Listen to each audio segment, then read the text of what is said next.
Hello, guys. Today we have a special presentation. Don't be alarmed.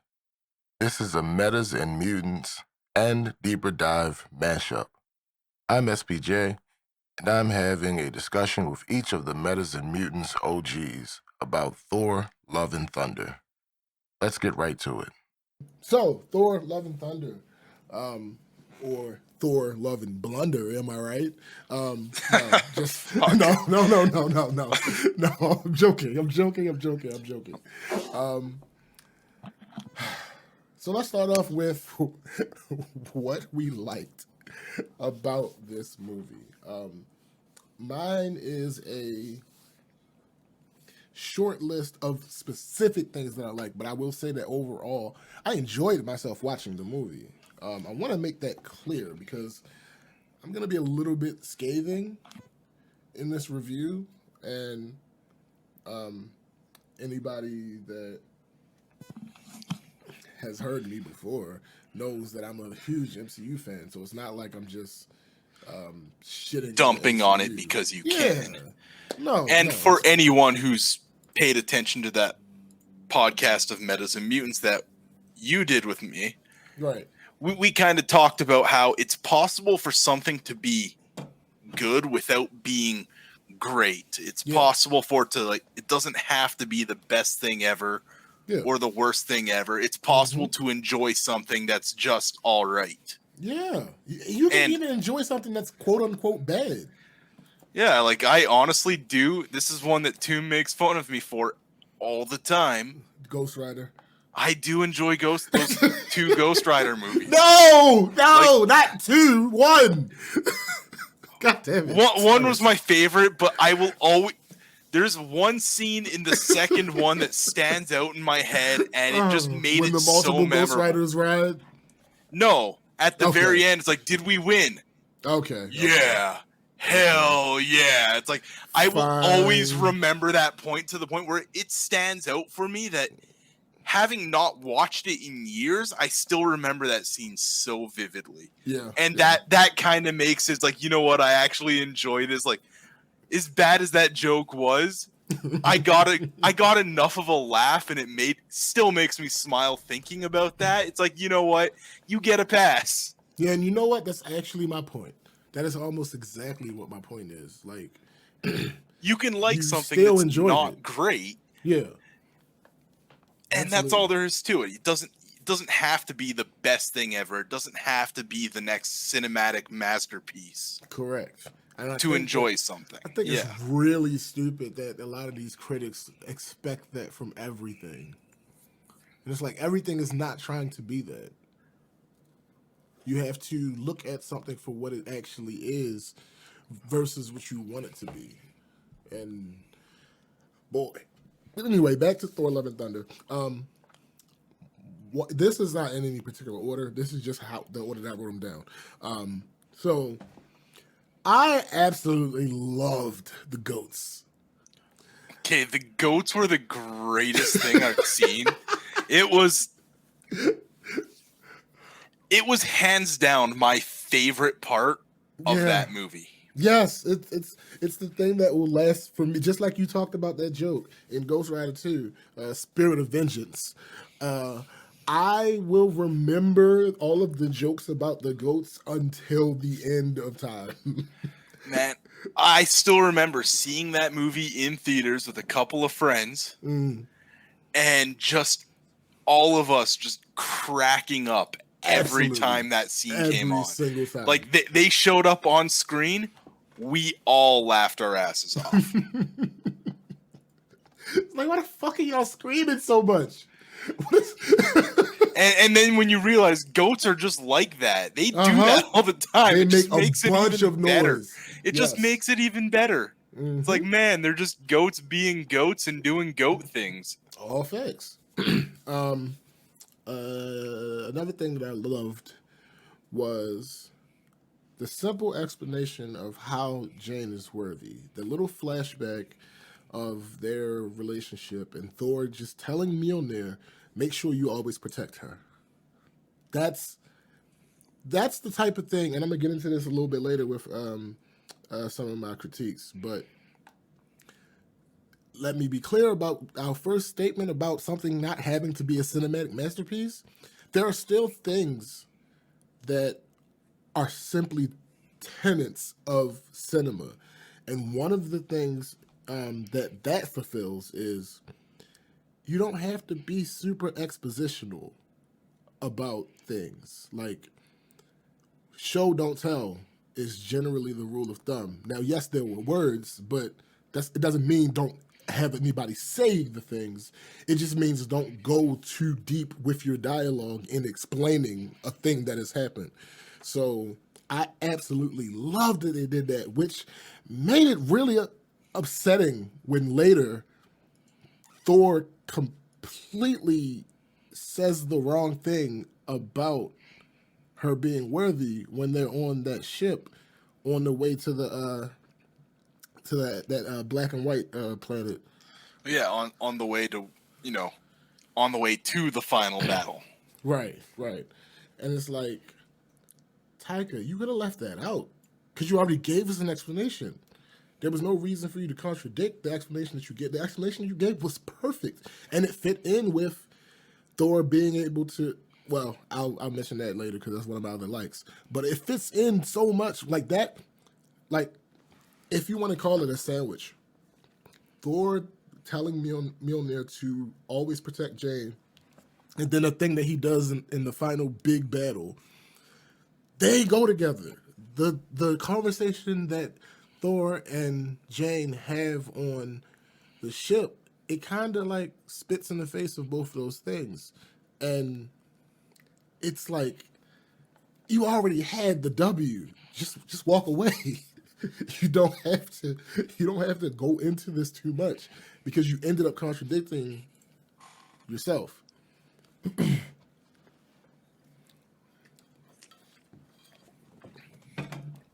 Another thing on the like column, Korg. Listen, I am one. There are certain characters who I think the MCU couldn't possibly mess up. One of them is what's his name? Luis Guzman? No, the one in Ant-Man. Yeah. Yeah, one is or is it Lewis? I can't remember which one, but you can never mess him up in my eyes. Like, anytime he's going to be on the screen doing his thing, I'm going to. But I love the actor, Michael Pena. Another thing, another character, Darcy. You can almost never mess up Darcy. They've nailed Darcy and even goodness. Agent Jimmy Woo. Yes, how they've done him. The Ant-Man series as a whole has done real well with a lot of their stuff. Yeah, but another character in that section for me is Korg. You can't. Korg is always a win. I'm happy pretty much anytime Korg is on the screen. But again, and they changed him a decent amount from the comics too. Yes. Like, and it does make me a little sad that we'll probably never see one of my favorite comic scenes. And that was just Hulk at one point recruiting a team that's kind of like almost a specialist team to deal with threats that, like, he was still kind of on the outs with the Avengers and all that stuff. And it was kind of a private team. And he chose all these guys specifically because they had the right skill set, but every one of them also knows their exact role if Hulk goes rogue, how to take him out. Right. And his trial scene with Korg in there, Korg dropped him in one hit by giving him an uppercut to the nuts. And it was just one of the funniest things because Hulk just drops and then, like, gets back up and he's like, well, you know how to take me down, and let me tell you this. You ever do that again, I will kill you. But it was just, like, so funny. It's like, well, the fact that you know I'm willing to do this in a warm-up, right? You know exactly what I'm willing to do. Absolutely. If you go rogue. Like, you know I'm not going to stop. Yeah. But, again, like with the last thing that I like, this is also bittersweet because Korg being a win, he's always going to be a win for me. But the fact that he was around for the whole movie, it just it exacerbates another a flaw that I'll get to later on, because this is the like section. Another thing, the last thing I have written down, and again, these aren't all of the things I liked about the movie. These are just the ones that stick out. The Thorizing, or as Cyrus says, Thorifying of the children was absolutely amazing. Yeah. I'm here for that, 100%. Just like all these kids, like the one using her stuffed animal as the Yes. weapon. I'm like, that Oh was. my goodness. How could you not enjoy that? That was adorable. It was and what I really liked, because when I watched the scene this time, I started to give a nitpick because one thing that we suspend our disbelief with these movies, superhero movies, actually pretty much action movies in general, where there's some type of power gained or whatever the case may be, is a lot of times they'll go with the idea that as soon as this person either gets the power or gets the purpose or whatever the case may be, they're instantly an expert at fighting. And in the beginning of this scene, it almost looked like that. But then I paid attention because because that's a trope that we see. And I paid attention and I looked at some of the kids and it was like they were just doing kid things. Like they were throwing tantrum. Some of them were fighting as if, yeah, we're just kids. They just happened to have the power of Thor at the time. So it was actually effective. Yeah. Like it was just it was a fun scene. Like it was so fun. The one big plot hole that scene did, and I guess this could also possibly end up in the critique, but it's not necessarily of this movie, right, is why the hell didn't Thor do that in Endgame? Bruh, okay, see, that's another thing that we do when we suspend disbelief. And I think the whole thing about suspension of disbelief is you generally only do it if you're given other things to enjoy. If you're a person that doesn't enjoy the vast majority of a movie, then you're more likely not to suspend your disbelief when some of these things happens. And that's a big thing that happens. Like if it's a thin line for a movie studio that is trying to do something as massive as the MCU has to balance, because you can't sit there and force feed and explain every single new power or new thing. You can't do that. But this is there would be no reason for me to believe that he couldn't do this in Endgame, because not much has happened that this doesn't take place that long. Yeah, right. So yeah, reasonably he should have been able to do this in Endgame. Actually, we're going to talk about some character stuff with him a little bit later. But yeah, there are several other instances in action movies like this and comic book movies where, yeah, it's a question like, all right, if you could have did that the whole time, why didn't you do it earlier? But again, it's a suspension of disbelief type of thing. Yeah, like overall, like that didn't make or break anything. No, not at all. I just saw him like, motherfucker, you could have done that this whole time. Infinity War, right? Okay, maybe not Infinity War. Endgame is like 5 years later, so it's like okay, but all of the good, what did Daredevil say? Henchmen are the ones that believe in the cause. So all of the good henchmen in Endgame, you could have given them the power of Thor. Yeah, you didn't necessarily need to do it with the higher tier heroes, but with all the henchmen, all the sidekicks, all those extra Wakanda soldiers that weren't the Dermalage, all those extra wizards, you could have given them the power of Thor. But it's one of those things, like I said, you suspend the disbelief because it's not information that we had when Endgame came out. So it's like I feel like it's super nitpicky to Oh, for sure. Yeah, to But go like I back. said, it didn't actually take me out. It was just one of those things after. I'm Right. like, hey, this isn't that long after that. Right. You motherfucker, holding out on us. Exactly. Like you could have been more help. Like, not that you weren't helpful, because of course the Trinity did what they did at the beginning of that fight. But you could have been a little bit more helpful. You could have made the fight go a little bit quicker if you if you would have chose to do this in game. But it is what it is. It is what it is. That's the end of my list for the likes that stand out. What about you, sir? Well, you've hit a couple of my big ones there. Was like that scene with the Thorifying all the kids. The fact that I do enjoy me Korg. Yeah. And the goats were hands down Oh, like just so fantastic. they were annoying in the best way.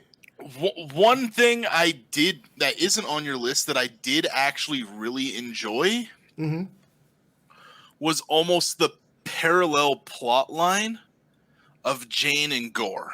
Yes, I did I paid attention to that at the end of the movie, and I just didn't put it on the list. But yes, Like absolutely. throughout the whole thing, like they're both going on journeys and like both realizing they're dying, with the Necro Sword killing Gore from within and the cancer killing Jane, and like it was how like one decided to use the time left to try to help everyone they can and make the world a better place. The other one went out more on a quest of vengeance against him being slighted, and in his defense, his god was kind of a dick. Oh yes, not even kind of. Yeah, His god was an absolute dick. So it's like and total I can't dick. fully blame him. No, either. he was justified.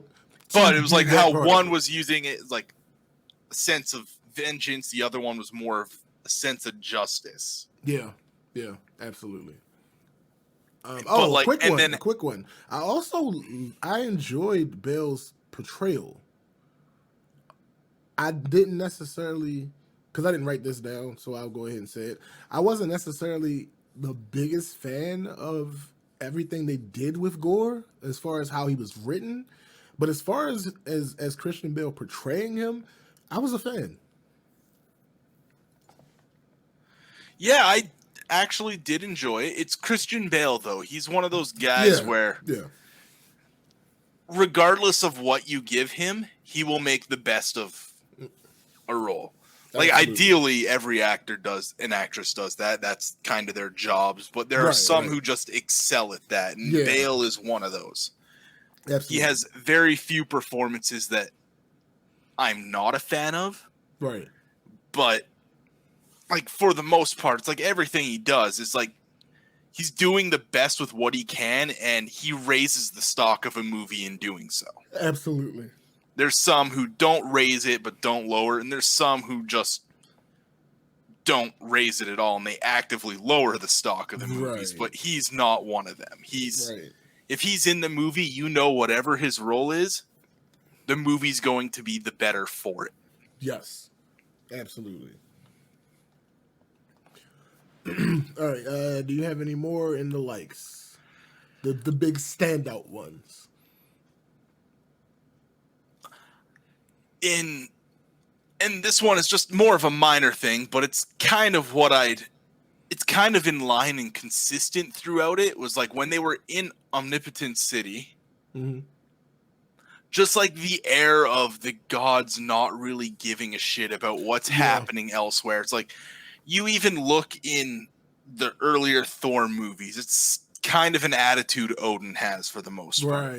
It's an attitude most of the gods have. And then like going from this movie, when you start meeting them, like again, that first scene with Gore when he meets his god, all those gods were just like, had that air of arrogance about them too, that like everything else is below them, so why should they care? So like seeing that like continue through, it's a consistency that you like to see throughout. And then like when you get like the big pantheon, all the top gods and all that stuff, it's like you'd 100% expect that kind of attitude. Facts.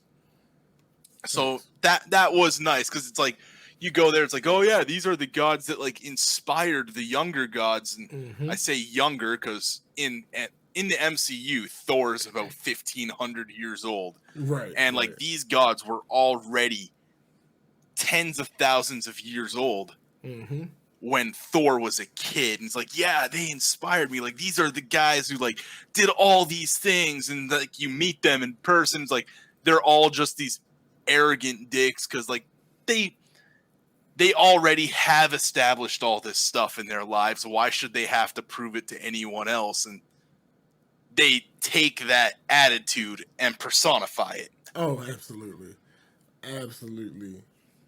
Yeah, I absolutely piggyback on that with you, and just that little line of Thor, like you were my hero, like that shows number one how different of a god Thor is than the rest of them, and number two, like you said, their smugness, their self-serving attitude that they all have, where it's just like, oh no, I'm not really concerned about what's going on with anybody else. As long as we're fine, that's all I really care about. Yeah. So like those were my big ones that you didn't touch on. That's like I think deserved a mention. Absolutely, absolutely, I agree 100% with those. All right, this is where it's gonna get a little bloody, people. So critiques. Again, none of these sections are in any particular order. They're just the order in which I wrote them down. So Taika needs to grow the hell up. Like, it's almost as if he misunderstood what made Ragnarok so good in the first place. It wasn't the fact that jokes were added on its own. It was the tonal shift that was needed from the previous films, the previous Thor films, because they were way too dour and serious and like pretty like Shakespearean to the max. And when you go to Ragnarok and you keep some of those Shakespearean aspects, how do you do that? You add the play. You add stakes and you add levity because it was partially a comedy. That's fine. And to my point earlier, you have a comic relief. Like in Ragnarok, Korg was effectively able to play the comic relief. Not that he was the only person in the movie that was doing comedy, but he's not constant throughout the entire movie. So when his jokes come, it's almost like a nice cutting of the tension.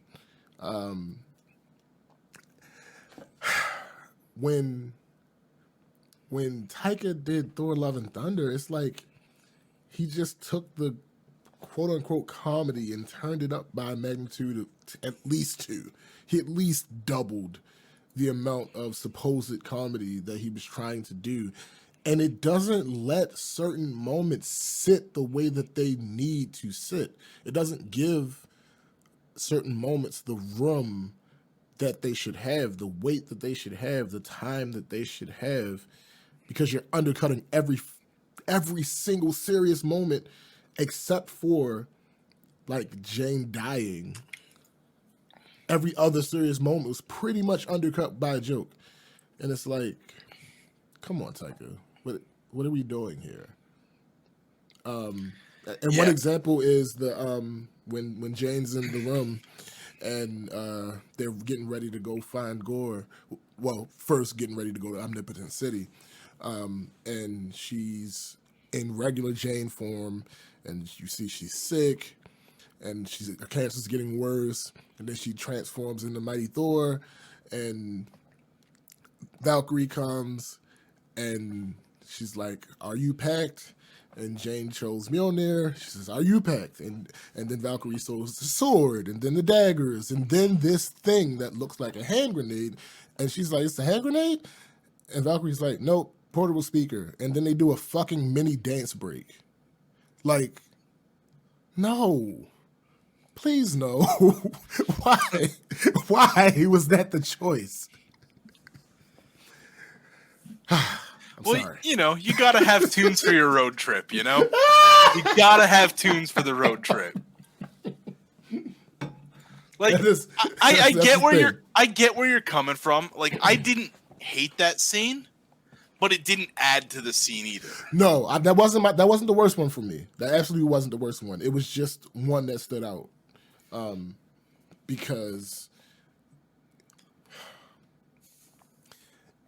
what Tyga's, when you specifically put it there, like, correct me if I'm wrong, do we ever see Valkyrie with a grenade? No. So this entire time, we have not seen Valkyrie with a grenade. So you introduce this thing only for the joke of it. There's no storyline reason for it to be there. It is not a piece of her arsenal in any way, shape, or form. It's set up literally for a 12-second dance break to Mary J. Blige Family Affair. Like, that's a waste, which I'll leave alone until I say my next thing. But yeah. No, like, I find this movie was very much Taika Waititi's style of humor. Yeah. And I actually enjoy it. I do like a lot of his movies because he has that sort of weird sense of humor. Yes. But he almost took it to too high of a level in some of these points. And like, that's one of the ones that, like, I get that argument where there were points where the jokes were kind of forced. Yeah. I think, I don't know. Like I said, Taika, I agree with you. Taika can absolutely be funny. Taika can be hilarious. Like I said, Ragnarok was amazing. Like I said, the big thing was he almost took it to an extreme. It's kind of like that wrestling adage where you play yourself and you turn it up to 11. That's kind of what Taika did here, and I don't think it worked. As far as a film, now, let me get that off. These critiques are not all things that took me out of the experience. That's not what this is. This is me saying that I believe Thor: Love and Thunder fundamentally fails as a film, but I still enjoyed the experience. Is kind of the point that I'm making with my critiques. Yeah, these were things that could have made it a little bit better, or could have made it stand out a bit more without anything else. Again, as we said at the start of this, it doesn't necessarily mean that it was a bad movie. Yeah. Even the greatest movies have things that were flawed. Absolutely, without question. I'm not as snobby as some of the film snobs. I do fancy myself an aspiring film critic. I have not met a perfect movie. So yeah. All right. So the next part, which is one of the reasons that the portable speaker dance break thing stood out to me so much, is because it was completely unnecessary, had nothing to do with the plot, had nothing to do with the story, and the pacing for this movie was absolutely terrible. That's the biggest, I guess, like, as far as out of all of the critiques that I have, this is the one that bothered me the most. This is the one that makes me say it fundamentally failed as a film. The rest of them could almost fit into that nitpicky area, and we're going to talk about those later. But This one was the biggest one for me. The pacing is absolutely terrible. Maybe they should leave certain stories alone as far as the MCU. If they plan on trying to stuff them into the runtime of one movie. Because when you think of the God Butcher, that has potential, that has legs. When you're talking about trying to convert that story to film, realistically, the God Butcher could have been its own Disney Plus series. Oh, 100%.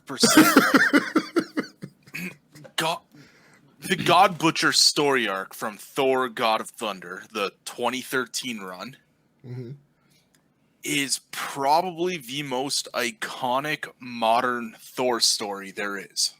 Word, yeah.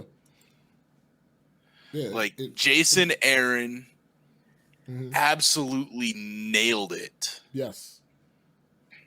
Like I said, it had legs. And the thing is like, part of what makes it so iconic was the fact that it not only was a fantastic story arc, start to finish, it tied up a couple of loose ends from the original Sin storyline. Yeah, where because it did explain about like what it was that made Thor not worthy. Hold up, let me I forgot to put this in there. When I saw it at the end, I liked it because I want to be clear, because we've said this millions of times, but I will always say it because there's still people who disagree with me for some reason. Comic book movies are not meant to be, nor should they be, 100% comic accurate. Yeah. Oh, for That's sure. not what's supposed to happen. Do we like it better when they are comic accurate? Sometimes. If they're true to the story itself. That's all that matters. Yeah. If the character is true to who the character is, if the story is true to what the story is, take all the liberties you want. Yeah. Yeah, I don't need a shot for shot remake. But it was like, that was such a huge thing because at this point, Original Sin had been out for quite a while. I think it was oh no, sorry. Original Sin came after this, but it was what sort of tied it all together and set it up. Yeah. And it was like the whole Gore was right. Gore was right. And that's what made him. So it led up to one of the big events in Marvel. But it also made the Venom symbiote and the symbiote backstory. It changed the whole thing. It talked about its origins, its ties to that. Yeah. Because, like, the Necro Sword was actually part of the symbiote backstory, and it basically turned, like all your modern Venom stories, which there have been quite a few, and it's been, like, a huge event. Like, we even had the King in Black storyline with Null, the king of the symbiotes, or god of the symbiotes. All of that comes from this one Thor story arc. Yeah. So we're talking, it's been almost 10 years. Yeah. And this story arc is still actively influencing the modern Marvel universe in the comics. Absolutely. So it's like, on top of being arguably the best Thor story arc in the modern era of like 2000s on. Yeah. The fact that this story arc is still influencing things. And it's been 10 years. How many times last time I could think of something like this, we're looking at the original Secret Wars. Not even that. I was thinking more the Infinity War. The Jim Starlin stuff. He was very big on making things influential. So we're looking at like the stuff that inspired phase 1, 2, and 3 of the Marvel Cinematic Universe. Yeah. the death of Captain Marvel, Infinity War, which was, again, a 6-issue comic initially that he ended up doing 2 other sequels to because it was so popular with Infinity Gauntlet and Infinity Crusade. Right. Like, so we're looking, this is probably the most influential thing in Marvel Comics since the early 90s with Jim Starlin, who's just a legitimate legend in the industry. Absolutely. But yeah, the little parallel that I liked was when Jane whispered into Thor's ear, and we didn't hear what she said. What she said, and that effectively shifted what the outcome of that scene was, because Thor's idea was basically, screw you, Gore. Like, you're about to do whatever you're gonna do. You won. Why would I spend my last moments with you when I can spend them with her? And whatever, no matter what it is, it wasn't as dramatic as Fury whispering into Thor's ear, but Yeah, it was a little callback to it, and I like that. What I liked with it though is it did keep in line that one of Thor's most endearing features in the MCU, especially compared to other gods, with the exception of Freya, is his humanity. Yeah, he cares. Like, his humanity is what sets him apart from all the other gods in the MCU, with, again, the exception of his mother. Yeah. All right. More on the pacing. Why did we not see the first Mighty Thor transformation? Like, there were literally, like, the first time I watched the movie, I didn't realize how ridiculous it was. Like, the first time I didn't watch the movie, I was just like, dang, I would have liked to see that. But then this time when I watched it, I'm like, all right, hold on. There were literally guards guarding Mjolnir. Sure, people were allowed to walk up to the case and look at it, of course.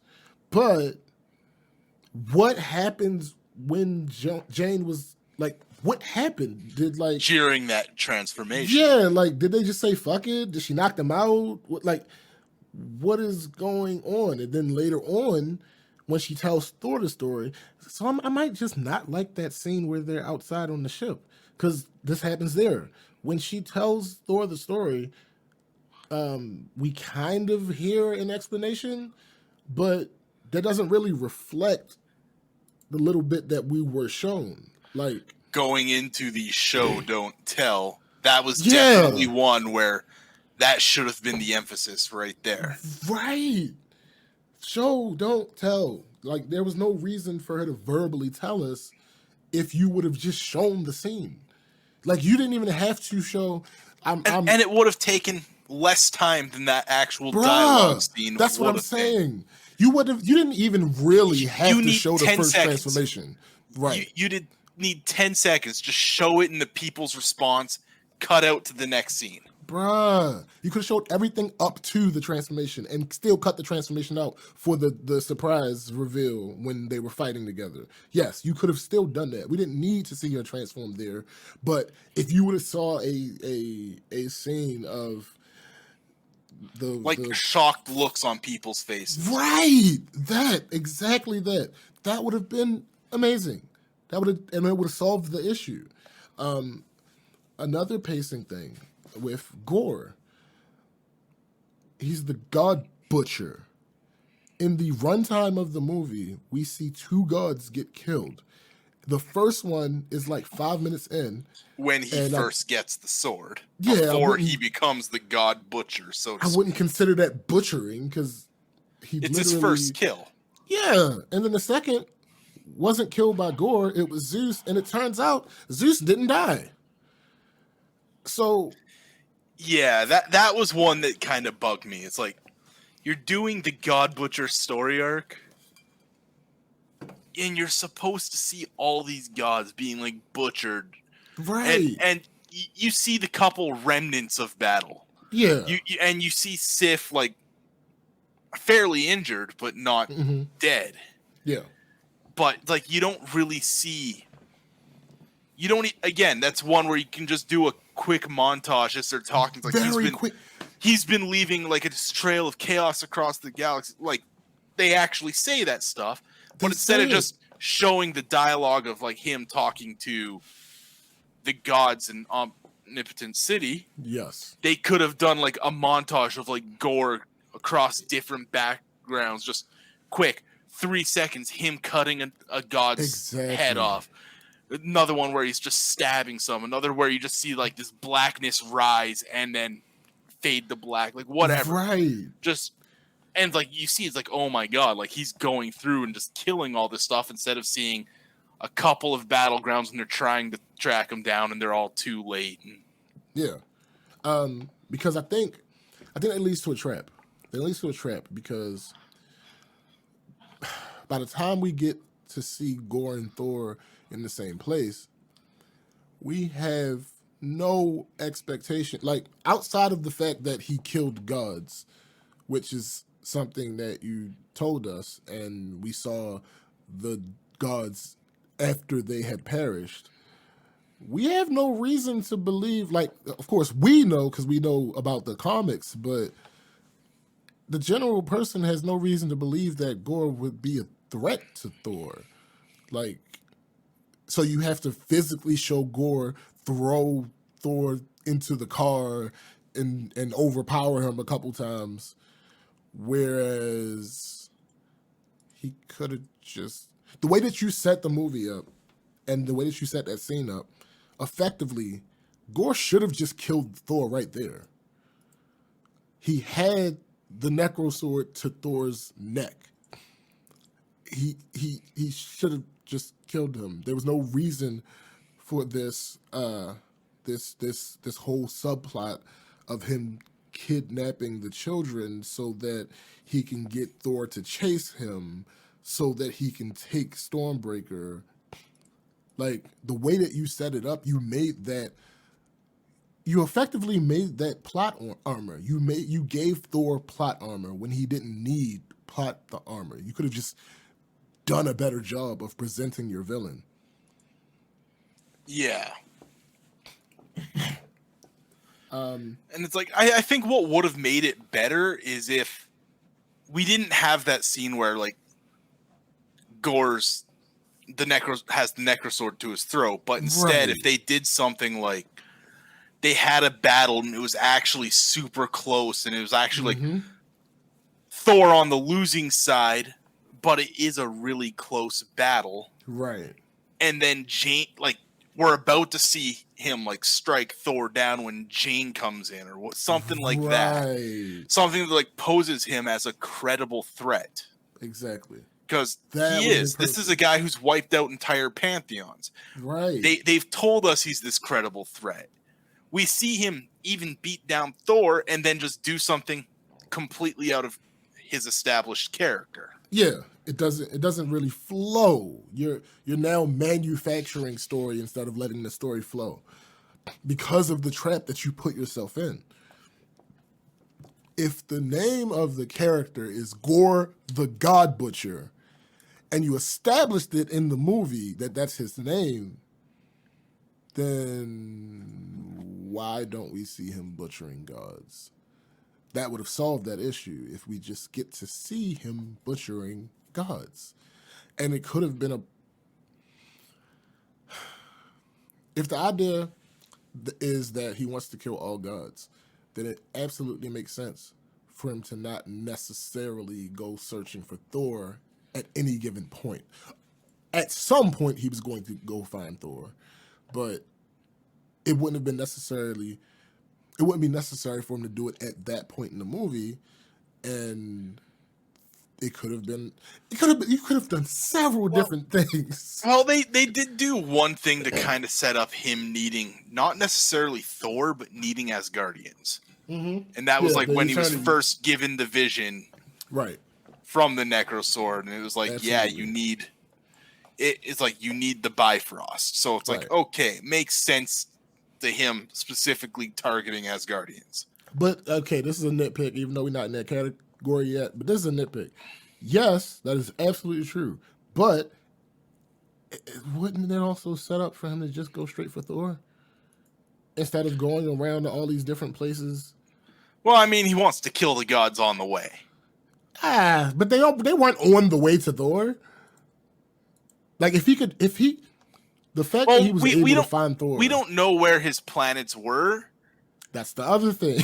And we do know that, and I'm assuming it's fairly relatively known at this point. It's been over 5 years, and gods being gods. Them knowing that Asgard was destroyed and that they've taken up residence on Earth does make sense to an extent. So him knowing, it's like, oh, we need to find the Asgardians. We know they're on Earth, but why not kill all the gods on the way? So, like, that part, I can still forgive it. Okay, fair. Because, like, fair enough. He should at least have an idea of where the gods are going to be. Yeah. Or the Asgardians are going to be. Mm-hmm.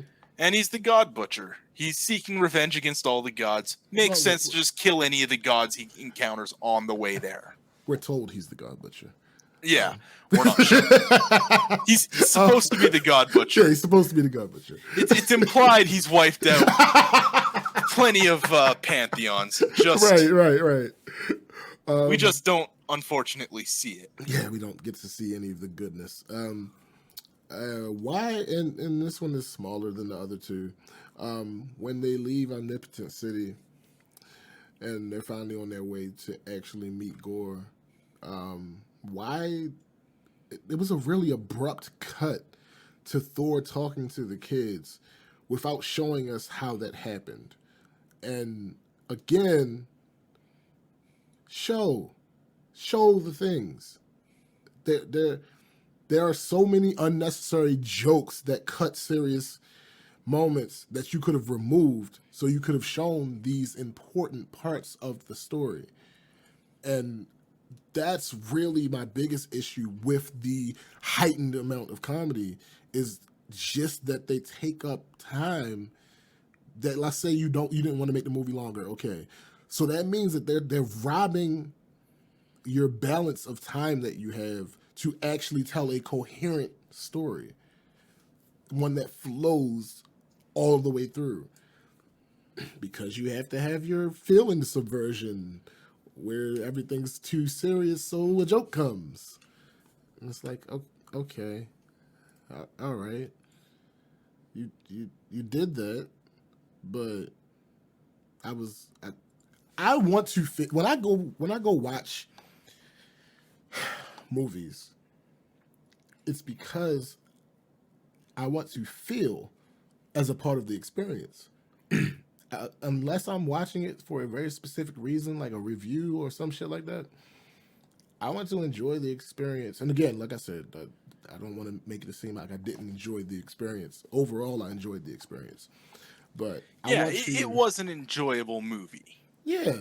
But I want to feel the feels that are set up by the movie. I don't want every single feeling cut with levity, like without having a chance to sit in it. Like, it's crazy. Like all right, so the Guardian stuff, this is irrational of me. I was really sad that we didn't get to see more Asgardians of the Galaxy. But again, that goes back to what I was saying before. If you don't have the time to do it, don't do it.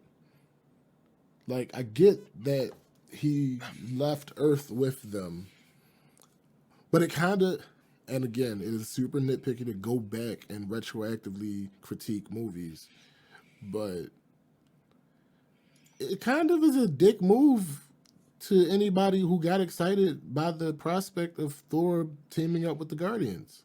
And then seeing, again, about 5 minutes of it. Right. Like, then leave it out of the movie. Like, come up with another reason for him to have to separate from them.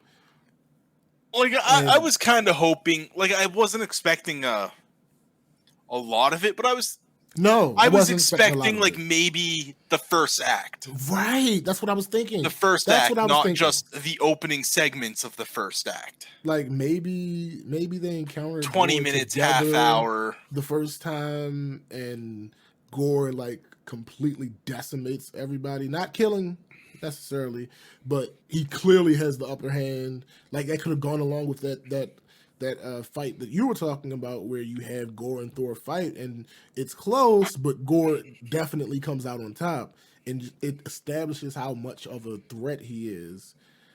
If that first time that we see him and his shadow, I don't even know, minions, go up against Thor and the Guardians of the Galaxy, and because they're the Guardians, no, they don't die, but they lose. They clearly lose. And that's not even out of establishing character for the Guardians. Right. They regularly get their asses kicked. Oh, yes. And then they come back because they're the Right. Guardians, you know. Right.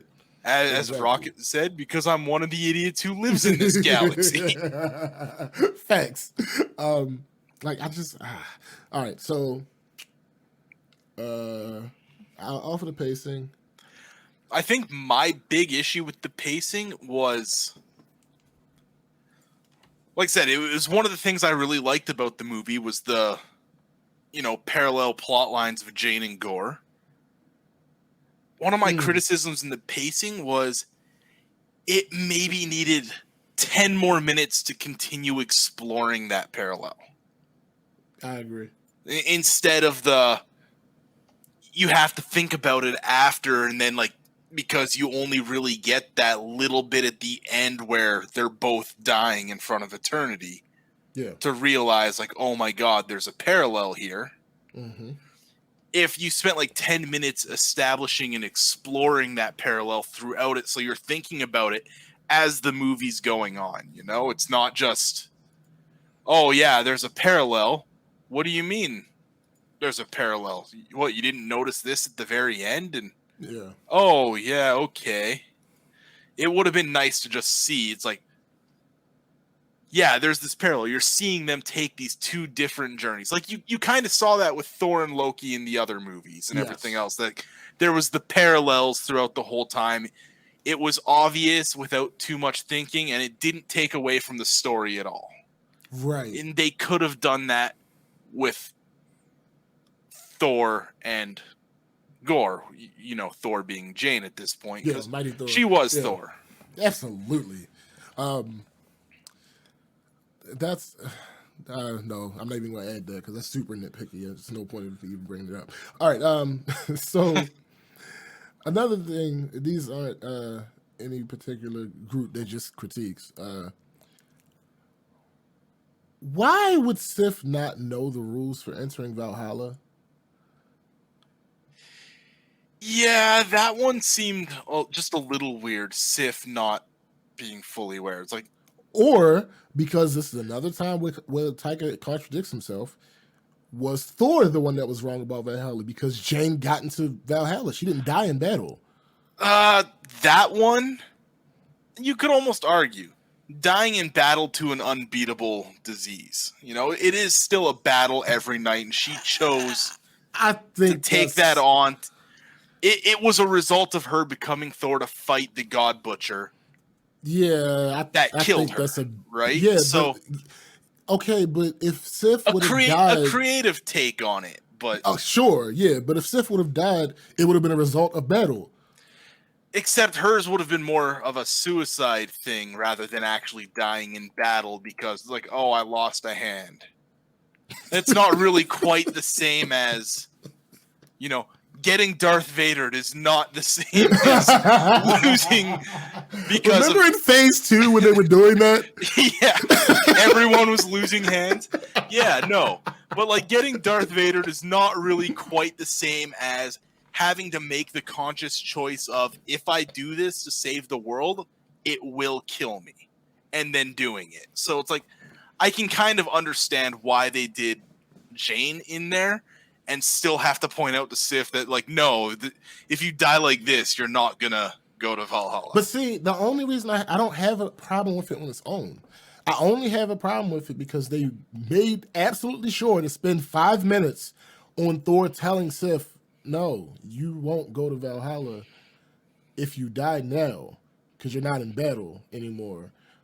If they didn't harp on that, and another fucking situation where they undercut a serious situation with a joke, if they didn't harp on that, I would have absolutely no problem with Jane going into Valhalla because what you say makes sense. They hadn't defeated Gore yet. It was still a Right. battle, even if it Right. took a turn from a more Yeah, what you physical to say- a more psychological. What you say makes absolute sense.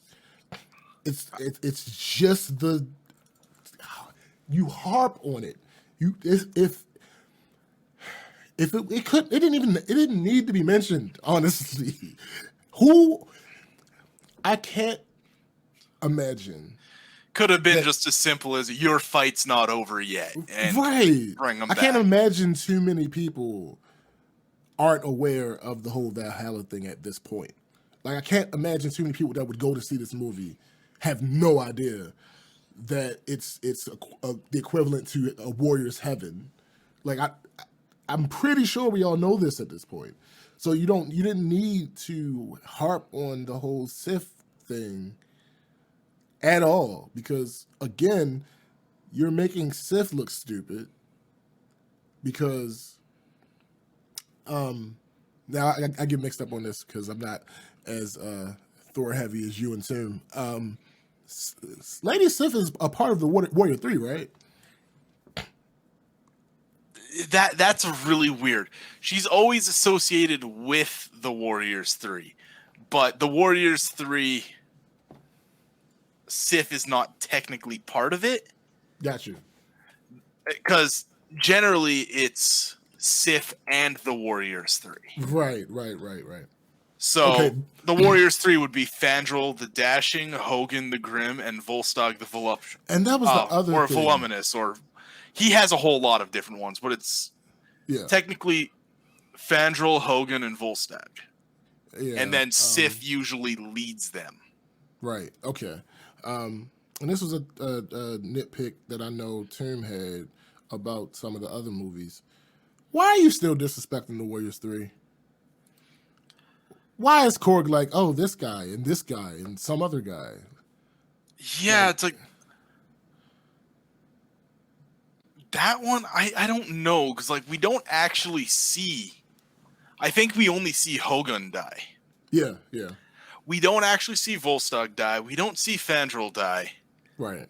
And they're great supporting characters. I don't know why you like kill them off. Yeah. I don't know. I mean, I guess it adds like a sense of like stakes, and weight. Stakes. Yeah. Sure. So like, but even if you have one of them die, like you saw Hogun, it's like, okay, cool. But how come we haven't seen anything from Fandral or Volstagg? Right. Like, especially Volstagg, who later on, especially during the Jane Foster run as Thor, Volstagg was a super important character. Like, he was her main advisor on, like, the culture and everything for Asgard. Like, not only her advisor, he was one of the few people who knew she had cancer and that turning into Thor was killing her, so he was always accompanying her to the doctors and everything else. It was, I kind of feel like they took Valkyrie and kind of put her in that place. Hit her in Volstagg's role. Yeah. Actually, completely. Even with Thor, she's kind of like, even though she's king, she's kind of like his running buddy. Yeah, like Volstagg was actually because like for the Asgardian council and of representatives type thing, they're a governing body, because even though Odin was king and then Freya was queen and then Thor was king and all that in the comics, they still had their almost, I don't know if they're elected or not, but they do have their own representative of councils, and Volstagg's a big one of theirs as well. Yeah. And they especially in the more recent years, they've had one or two representatives from Earth. Mm-hmm. Jane Foster being that representative for a while and all that. And that was a big part of what led to her and Volstagg having such a close relationship. Right. So it's like, yeah, they kind of got rid of that and made it into Valkyrie, which I don't necessarily hate. I just don't like the fact that we didn't really get a satisfying end to the Warriors 3. Absolutely. All right, let me see. Oh, okay, so this one I'm torn on. I wrote it down anyway, but I'm kind of 50-50 on this. Like I don't know as far as realism goes. I watched this amazing video. I cannot remember who it was at this point, or I would absolutely tell y'all and recommend that y'all go watch it. But it was somebody breaking down dialogue. It was one of the video essays that I subscribe to. Somebody breaking down dialogue in movies. And they were talking about how the best dialogue in movies isn't realistic. That's not how people actually speak.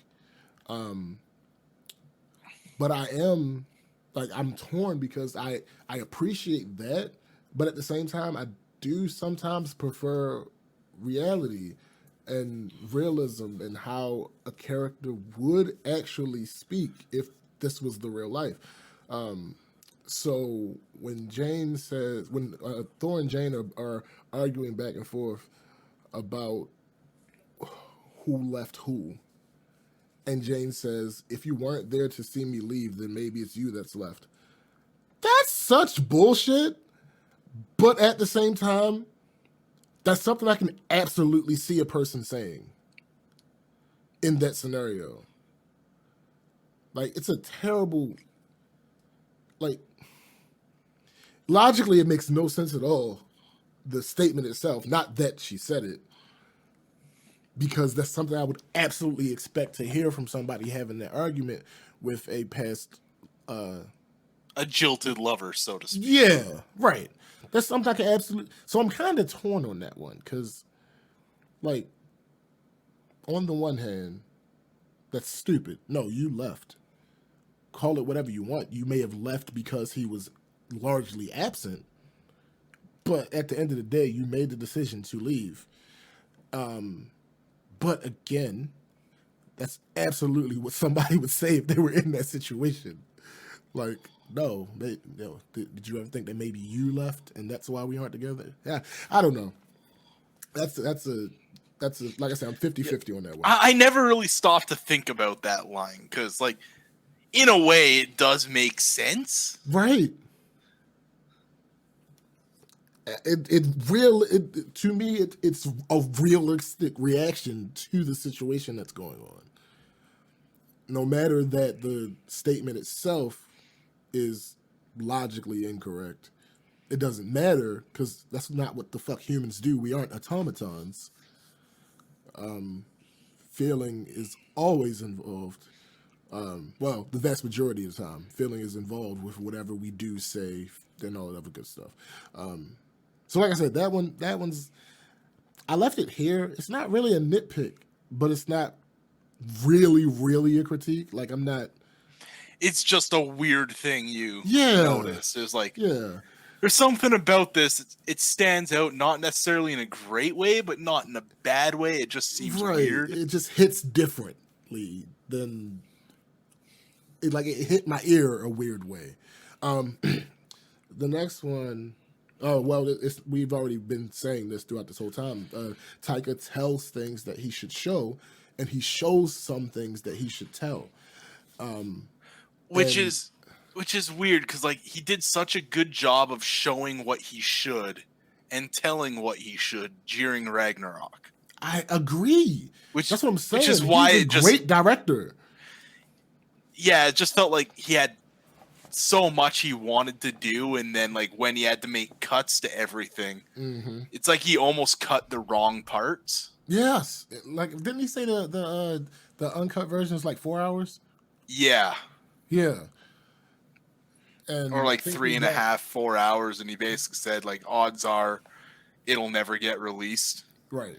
Just because, I mean, to be fair, who does DVD stuff anymore, right? Yeah, absolutely. It's just not a thing people do anymore. You know what's interesting? Side note, I think Peacock did that with The Office. I think they did some type of recut with The Office and uploaded it to the streaming site, which I think is an interesting concept, and I think kind of like basically almost effectively the same thing as the Snyder Cut, even though I'm pretty sure they still sold DVDs of it, but they uploaded it to HBO Max. So I mean, I guess it's something that could happen, but honestly, I believe that Taika is a good enough director that even though we will get back some of the things that we want to see, he probably on the other cuts made the right decision. Yeah. So I don't necessarily think I want to see a 4-hour version of this movie. Listen, if I sat through the Snyder Cut, I'd be willing. Oh no, I would watch it. No, don't get me wrong. No. Don't get me wrong. Do I think it's necessary? Right. Not really. If they put it out, I'm watching it. Yes, absolutely, because I want to see Gore Butcher. Like that's kind of what. And there were several things that made me excited for this movie, and none of them got the weight that I thought they should have gotten. And that's, expectations are a combination of the studio's fault and your individual fault. Because there are some things that you expect that the studio never told you that you would be getting. And those are your fault. And I absolutely admit that there were some expectations that I had that were my own fault, and I didn't get them. And yeah, it is what it is. That doesn't usually, like, I'm aware when it's my fault. Like, I'm aware when they didn't actually set something up, but I'm just sleuthing and comparing it to the comics. Yeah, and you're getting so excited for things. Right, you're working it up yourself. Yeah, that's my fault. I don't heavily penalize the studio for not living up to what I built up in my head that they never told me they were going to give me. Yeah. But I also won't lie and say that it's not slightly disappointing when that happens. Like you still can't help but be disappointed because like you had that expectation, even if it was all your fault that you had that expectation. Absolutely. All right, so another part of the critique, it's a very small part. It's just the editing. So, again, I did not notice this the first time. But in that scene where Gore finds the oasis and he's eating the fruit and he's talking to his god, in one scene, he looks up from the fruit and he has remnants on the left side of his face. And then it cuts away from him, and when it comes back to him, the remnants are on the right side of his face. And then once he mentions the whole eternal reward, and his god says there is no eternal. No, I'm sorry. His god starts laughing at him, and everybody around is laughing. I don't think this was Christian Bale doing it wrong. I think this was also an editing mistake. He was still laughing when they were laughing at, like he was still smiling when they were laughing at him. And I'm like, that doesn't make sense. Again, I don't think that was Christian Bale. I think that was just edited wrong. And I don't have any other instances of editing. The one thing that is related to that in a way is Heimdall's son. That first time, maybe it wasn't the first time. I can't remember exactly if it was the first time or not. But when his face appears in space, it's terrible CGI. It is absolutely, and I'm not one to really fuss about CGI. That was pretty bad CGI when that happened. That was the only time I noticed. I did hear a rumor that Marvel I can't remember if it said they intentionally do it already or they're about to start doing it. They're hiring lesser talented CGI companies to do their CGI, and basically we're gonna have to deal with bad CGI for a while. But again, that's just a rumor. I have no way of substantiating that or not. Just the fact that that CGI was terrible, and a good portion of She-Hulk, the actual character, that CGI was not great. But like I said, I'm not really a stickler for CGI. Like, And I also think it's a bit different comparing movie CGI to TV show CGI. Even if it is the same studio, like movies especially, you're going to more likely than not get your money back. yeah, In a TV show, like, yeah, they might see an uptick in subscriptions, whatever, blah blah blah. But it's not something that you go into expecting to get your money back, so you're right. less likely to put that full amount into And it. That's a good real world explanation. My only issue with this is because it was She-Hulk. If it was a different show, I wouldn't care as much. The issue is you literally having her stand next to one of your greatest CI jobs of all time in Bruce. So it's super obvious that her CGI is terrible. And I know it's because that CGI was already done, blah, blah, blah. They already have all the textures. I know that. That didn't really affect their budget as much as doing She-Hulk's would. But again, they're literally standing next to each other. Yeah. In several scenes. No, I do remember reading, like, during Ragnarok, doing Thor's CGI. Yeah. Like, just that scene where, like, he stands out of the pool and you just see his big green ass. Mm-hmm. Apparently, like, that scene alone took almost $1 million in CGI. I'm not surprised. Just on Hulk for that scene alone. It's like, yeah. So it's like, at the same time, are you really going to dump $100 million in CGI into a TV show versus a movie that you know is going to pull about $1 billion? Exactly. So it's like, I do kind of get it. It's kind of it sucks. It's sad. Shitty. Yeah, it's sad shitty. that's the case. Right. But at the same time, I do kind of get it because the increase in the majority of people who are going to watch She-Hulk already have Disney Plus subscriptions. You're not going to be getting a big bump in them. No, I don't think it's so. not like the big flagship thing. Like HBO Max getting the Snyder Cut was a big flagship thing, and even that. And despite being a flagship thing, the amount they spent in reshoots for the Snyder Cut oh my goodness. to release did not even match the bump in subscriptions they got. Right. They still lost money doing that. Absolutely. So they put a lot of money into that reshoot. Oh yeah. Oh my goodness. I think it's one of the. It's actually one of the reasons why they ended up getting sold, I believe. Because they lost so much money on that. Do you have any more critiques? Outright critiques, I think we've kind of covered it. Okay. Like, I think pacing overall was the big one. Yeah, it's the biggest one, yeah. And, again, the Korg thing. Yeah. I think you could have him in the movie as much as he was without making every line from him being a joke.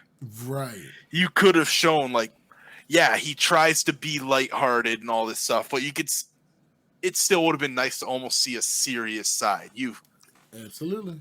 You know, they say, paper beats rock, but you turned rock into paper in the sense of he's so two-dimensional. Yeah.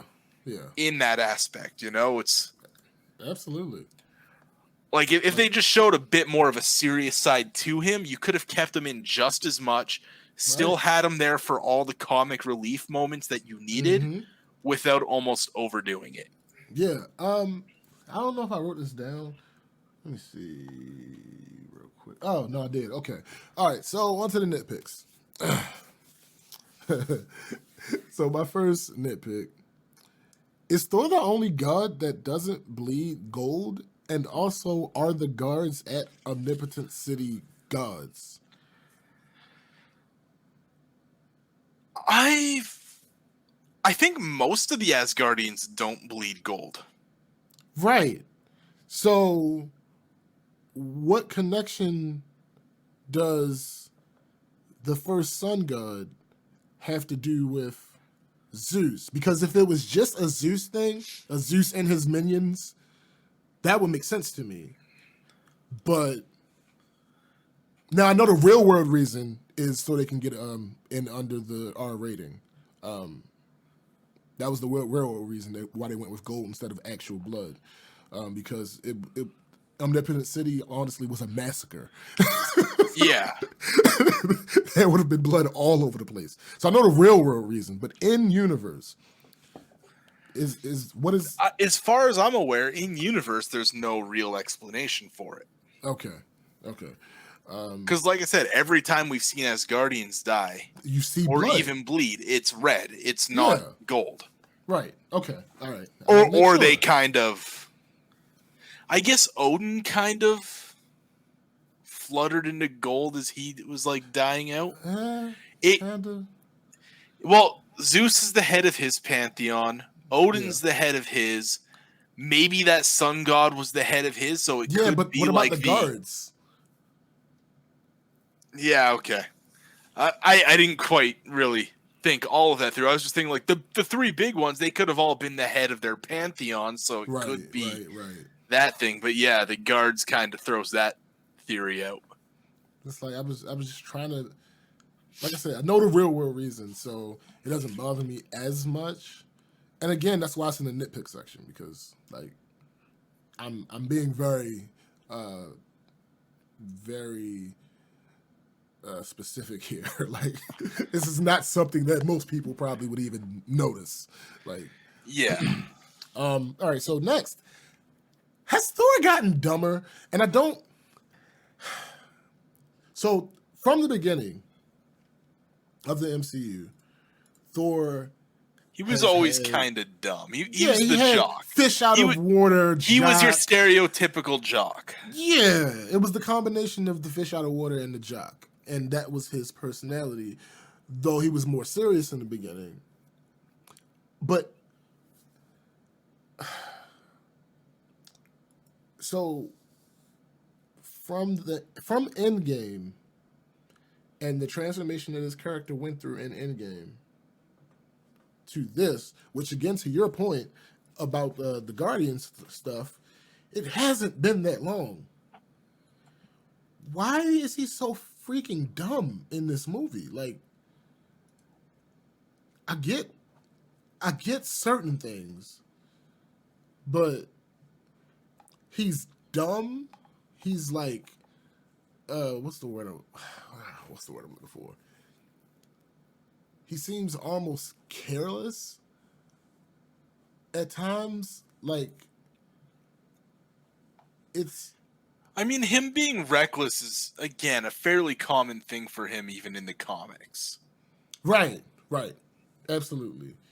But I feel like it's funny because I did a deeper dive video on a critic who made this point that I'm about to make about Wanda, and how what she was in WandaVision, in his opinion, didn't match what she was in Multiverse of Madness, which I vehemently disagree with, because if you take into context all of the clues of what happened, it's a real, well, not realistic, it's a logical through point. This, I feel like his character regressed. Like, and I don't think it was... It's weird, because, like, he had almost no character development in the first two Thor movies. Right. But he had good development in the Avengers movies. Exactly. And So, then Thor 3, he had really good really good development. development. Yes. And it kind of regressed a little bit in Infinity War, kind of continued it.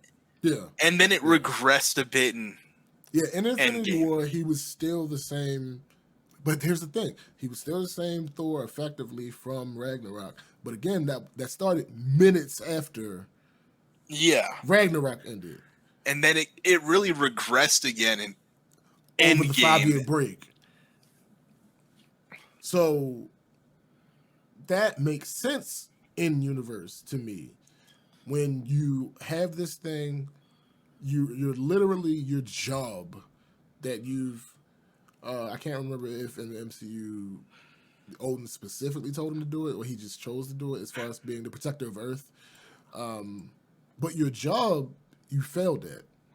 You failed at because you made a wrong. You miscalculated in battle, which you're not known for doing. In battle, you're a genius.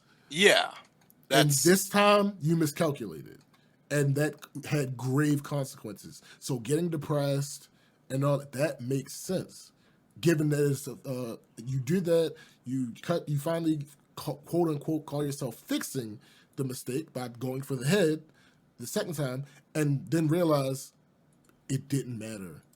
You correcting your mistake didn't actually fix anything. So 5 years later, being depressed makes sense. I get that. That regression is an earned regression. But then you start developing again as the movie goes on, as Endgame goes on, and you get to this point where it's not that you still can't have fun. You still have fun. You still make a joke every now and then. But you seem like you're matured at the end of Endgame. A great deal from where you were in the middle of Endgame.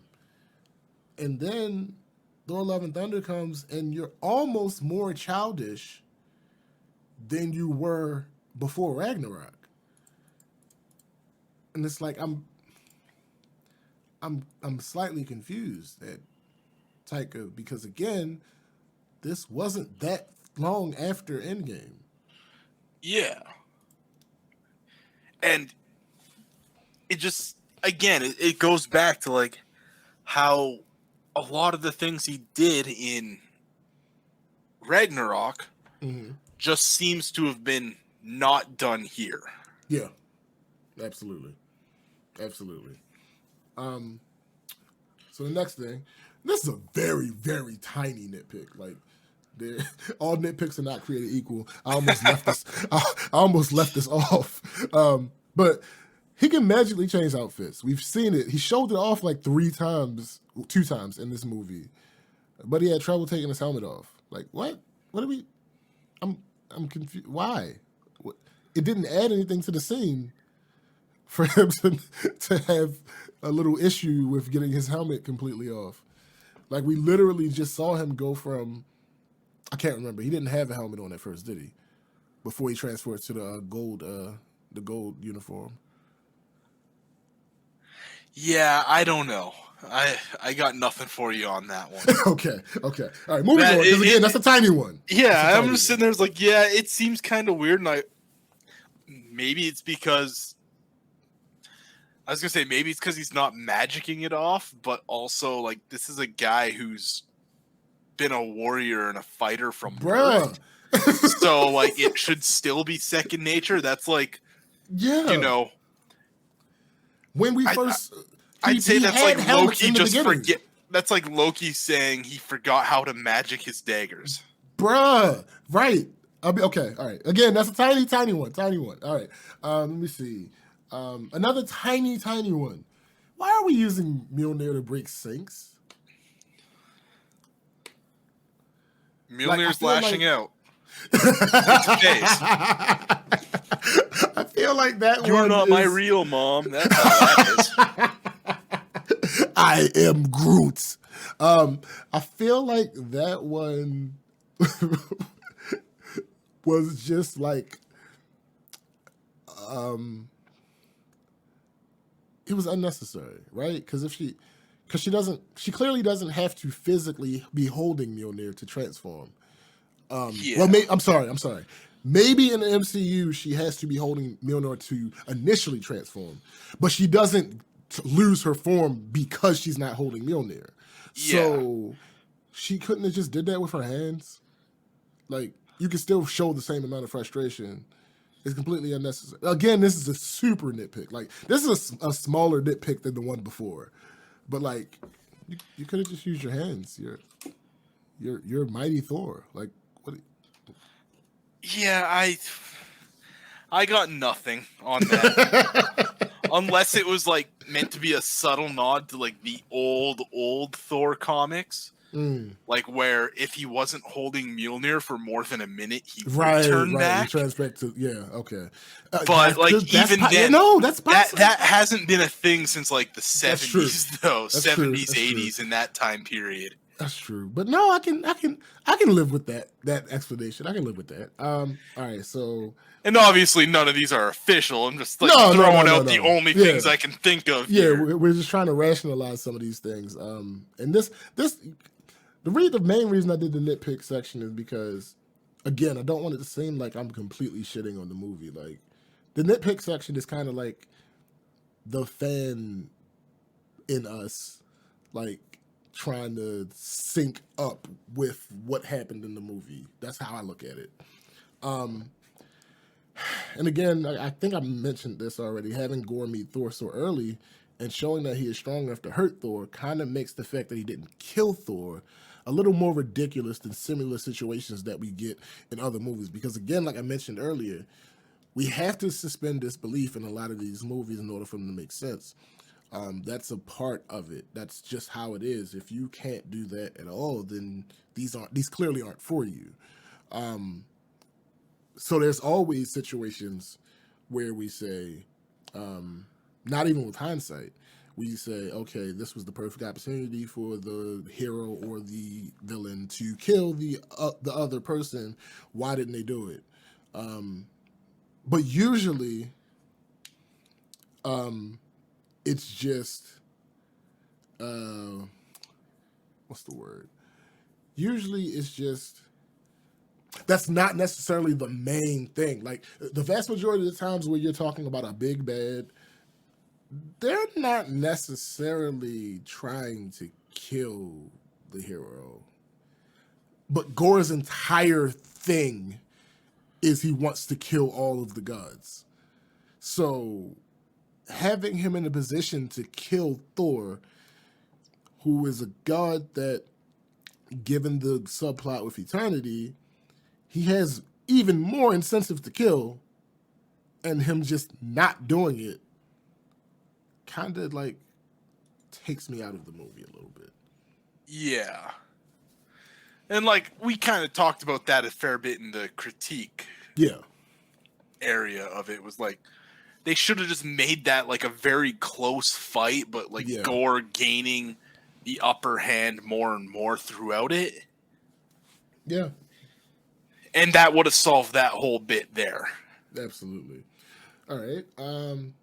All right, so the Necro Sword is supposed to corrupt the wielder. They say it several times in the movie. Excuse me. So how is it that words were enough for Gore to have a face turn in the end? Is it the same thing as like you just mentioned, the old school Thor, where once if Thor isn't holding it, he transforms back? So is it, if Gore isn't holding the Necro Sword, the corruption starts to reverse? Like, I think in this case, the Necro Sword's hold on Gore came heavily from his desire for vengeance, especially because of his daughter's death. Mm-hmm. And yeah, it's kind of weak that like words caused it to stop, but at the same time, like all of a sudden his daughter not only having a life but being taken care of and everything else, removed his need for vengeance. Absolutely. It removed the basis of what his vengeance was based on. So the Necro Sword no longer necessarily had that hold on him. Okay. That's what I got, and like even going with that explanation, it doesn't actually bother me as much. Yeah. Yeah, I can go with that. I can absolutely go with it's that. a different take, but it's still in the same vein of how it ended in the comics, where Yes. Thor pointed out to Gore that at this point you have become a god. Right. So it's like a different take, same result, and it was like I enjoyed it. Like if I think about it like that, it makes sense to me still. Okay. It's like you're the whole reason you're doing this, you're slaughtering all these things. The reason the Necro Sword was able to get its hold on you. Yeah. You remove that, unless you've truly become evil at your core, Right. it doesn't really have that grip. And it's like, you know what? He wasn't necessarily evil at his core. In fact, his whole reason for vengeance is fairly reasonable. Yeah, absolutely. So I wouldn't say it's necessarily an evil thing to begin with. So that turn makes sense once you remove that need. Okay. It's like, would Batman be the vigilante he is, beating the crap out of guys and refusing to use guns if his parents weren't gunned down in front of him?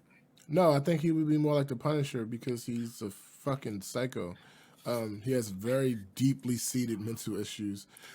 Yeah, but again, if you remove the whole cause of those, parents being gunned down in front of him, he's not that at all anymore. It's Absolutely. like he's just another ordinary rich white guy in a very corrupt city.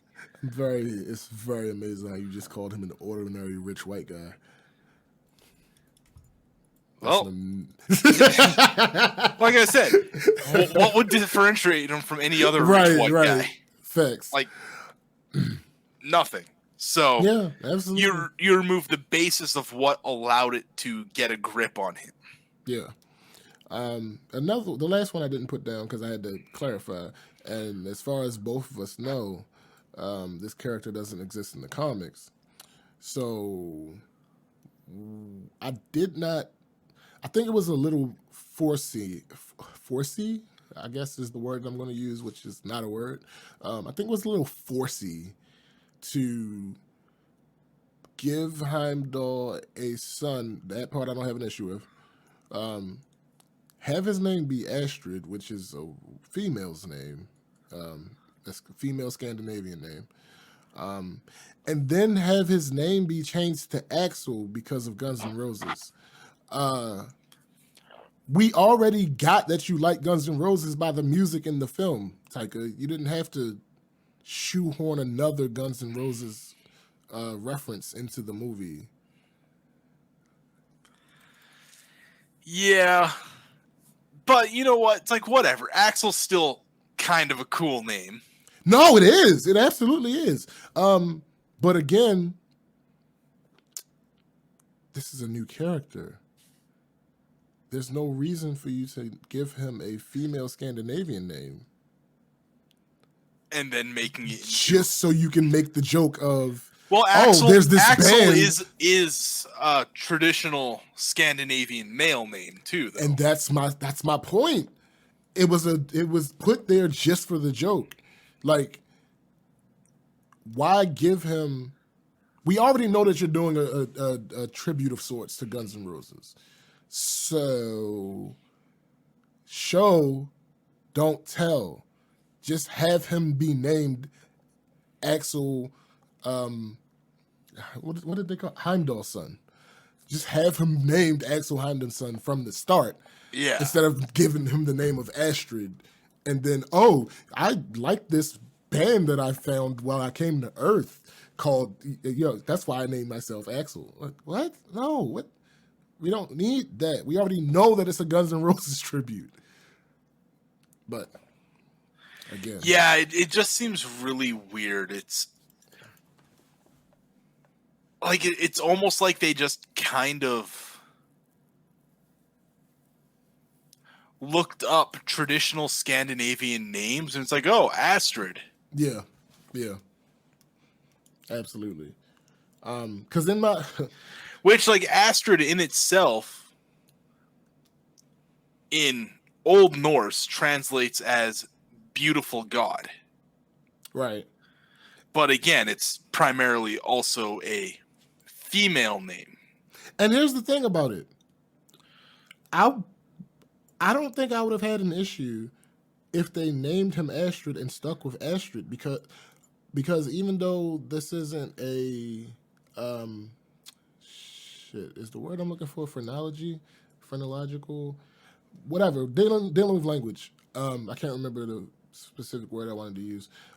Even though this isn't like specifically that, it's still astral. Given what his powers are, I would have been fine with that. Well, here's the thing: like the male equivalent of Astrid would be Asger. Like there's a legitimate direct male translation of that name to Asger. That would work as well because Asgard. And see, these are the little small choices that I'm talking about. Like that would have been fine. Or again, you could have just named him Axel from the get-go, and it could still be. It's awesome. I found this guy who's the lead singer of this band, and he has the same name as me. Right. And you could still basically make that joke. That joke would have made more sense. And you can still plug your Guns N' Roses in there.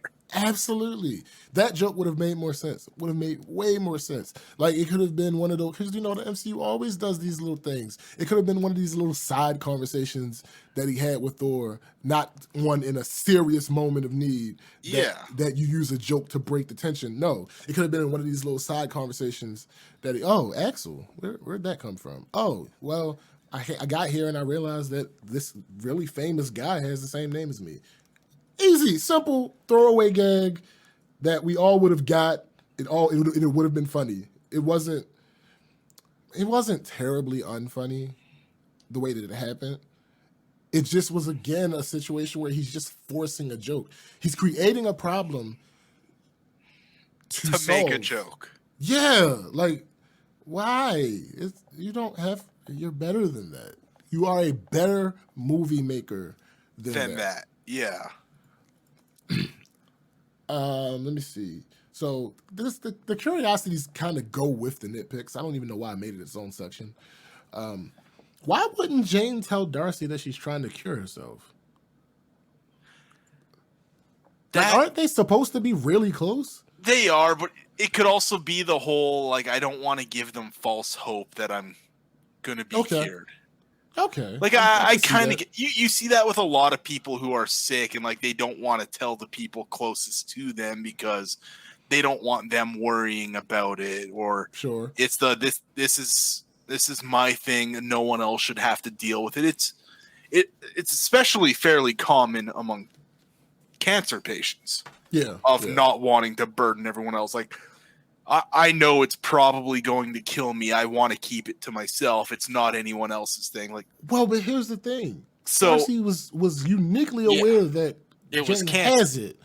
Yeah, like so. But it's like if I'm doesn't want to give her hope for. Like, if this is gonna do for doing all this extra work. Wouldn't it be? I don't know. I feel like this is just me putting myself in that situation.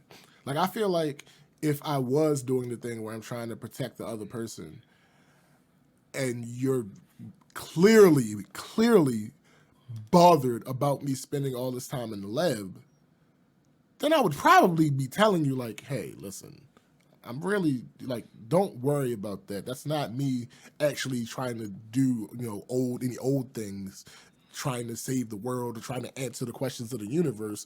I'm actually really trying to figure out if there's another way we can beat this. Like, if that was my intention, if my intention was to ease and assuage my loved one's concern, I would have given her something. Well, it's also the fact that the thing that's curing her is also the thing that's killing her.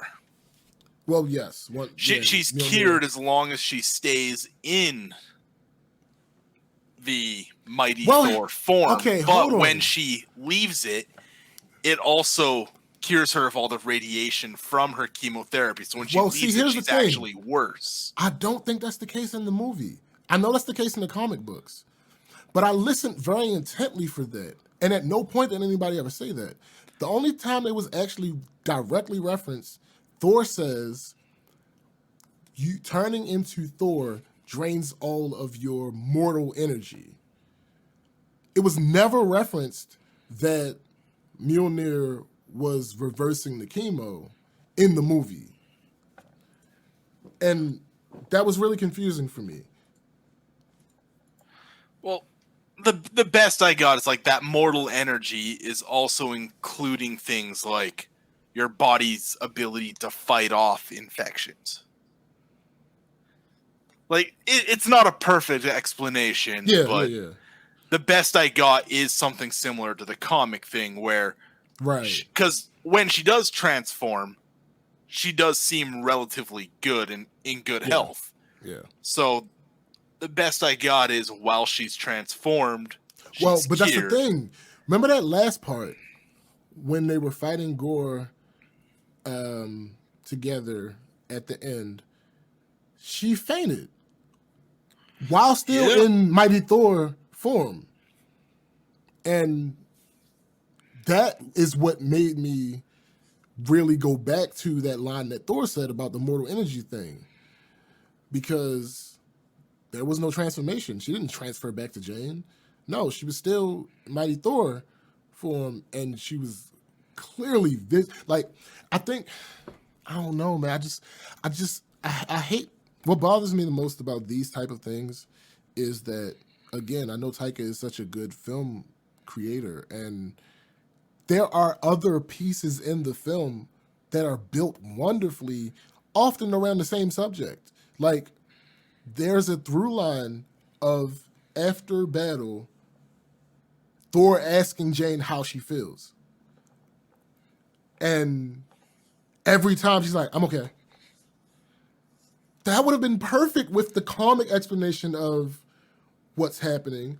Or it would have been perfect with the mortal energy thing and it actually affecting her while she's transformed. But I feel like they just did a mishmash of both. Yeah. No, what you're saying makes sense to me here. Yeah, I don't know. It's not exactly the best explained. Yeah. And my last one, can Mjolnir no longer summon the Bifrost? Or is this just something that Jane can't do as Mighty Thor? I think it's more Jane maybe just doesn't know how to summon it. Ah, okay. Well, see, so the side note, so WWE has hired this guy. His role is executive vice president of long-term creative, where basically his entire job is to make sure storylines make sense and just keep continuity. I think that the MCU we're at the point where Marvel needs that for sure. Yeah, somebody outside of Kevin Feige. Like, honestly, I can't remember her real name. I'm so mad that I can't remember her real name. Miss Marvel.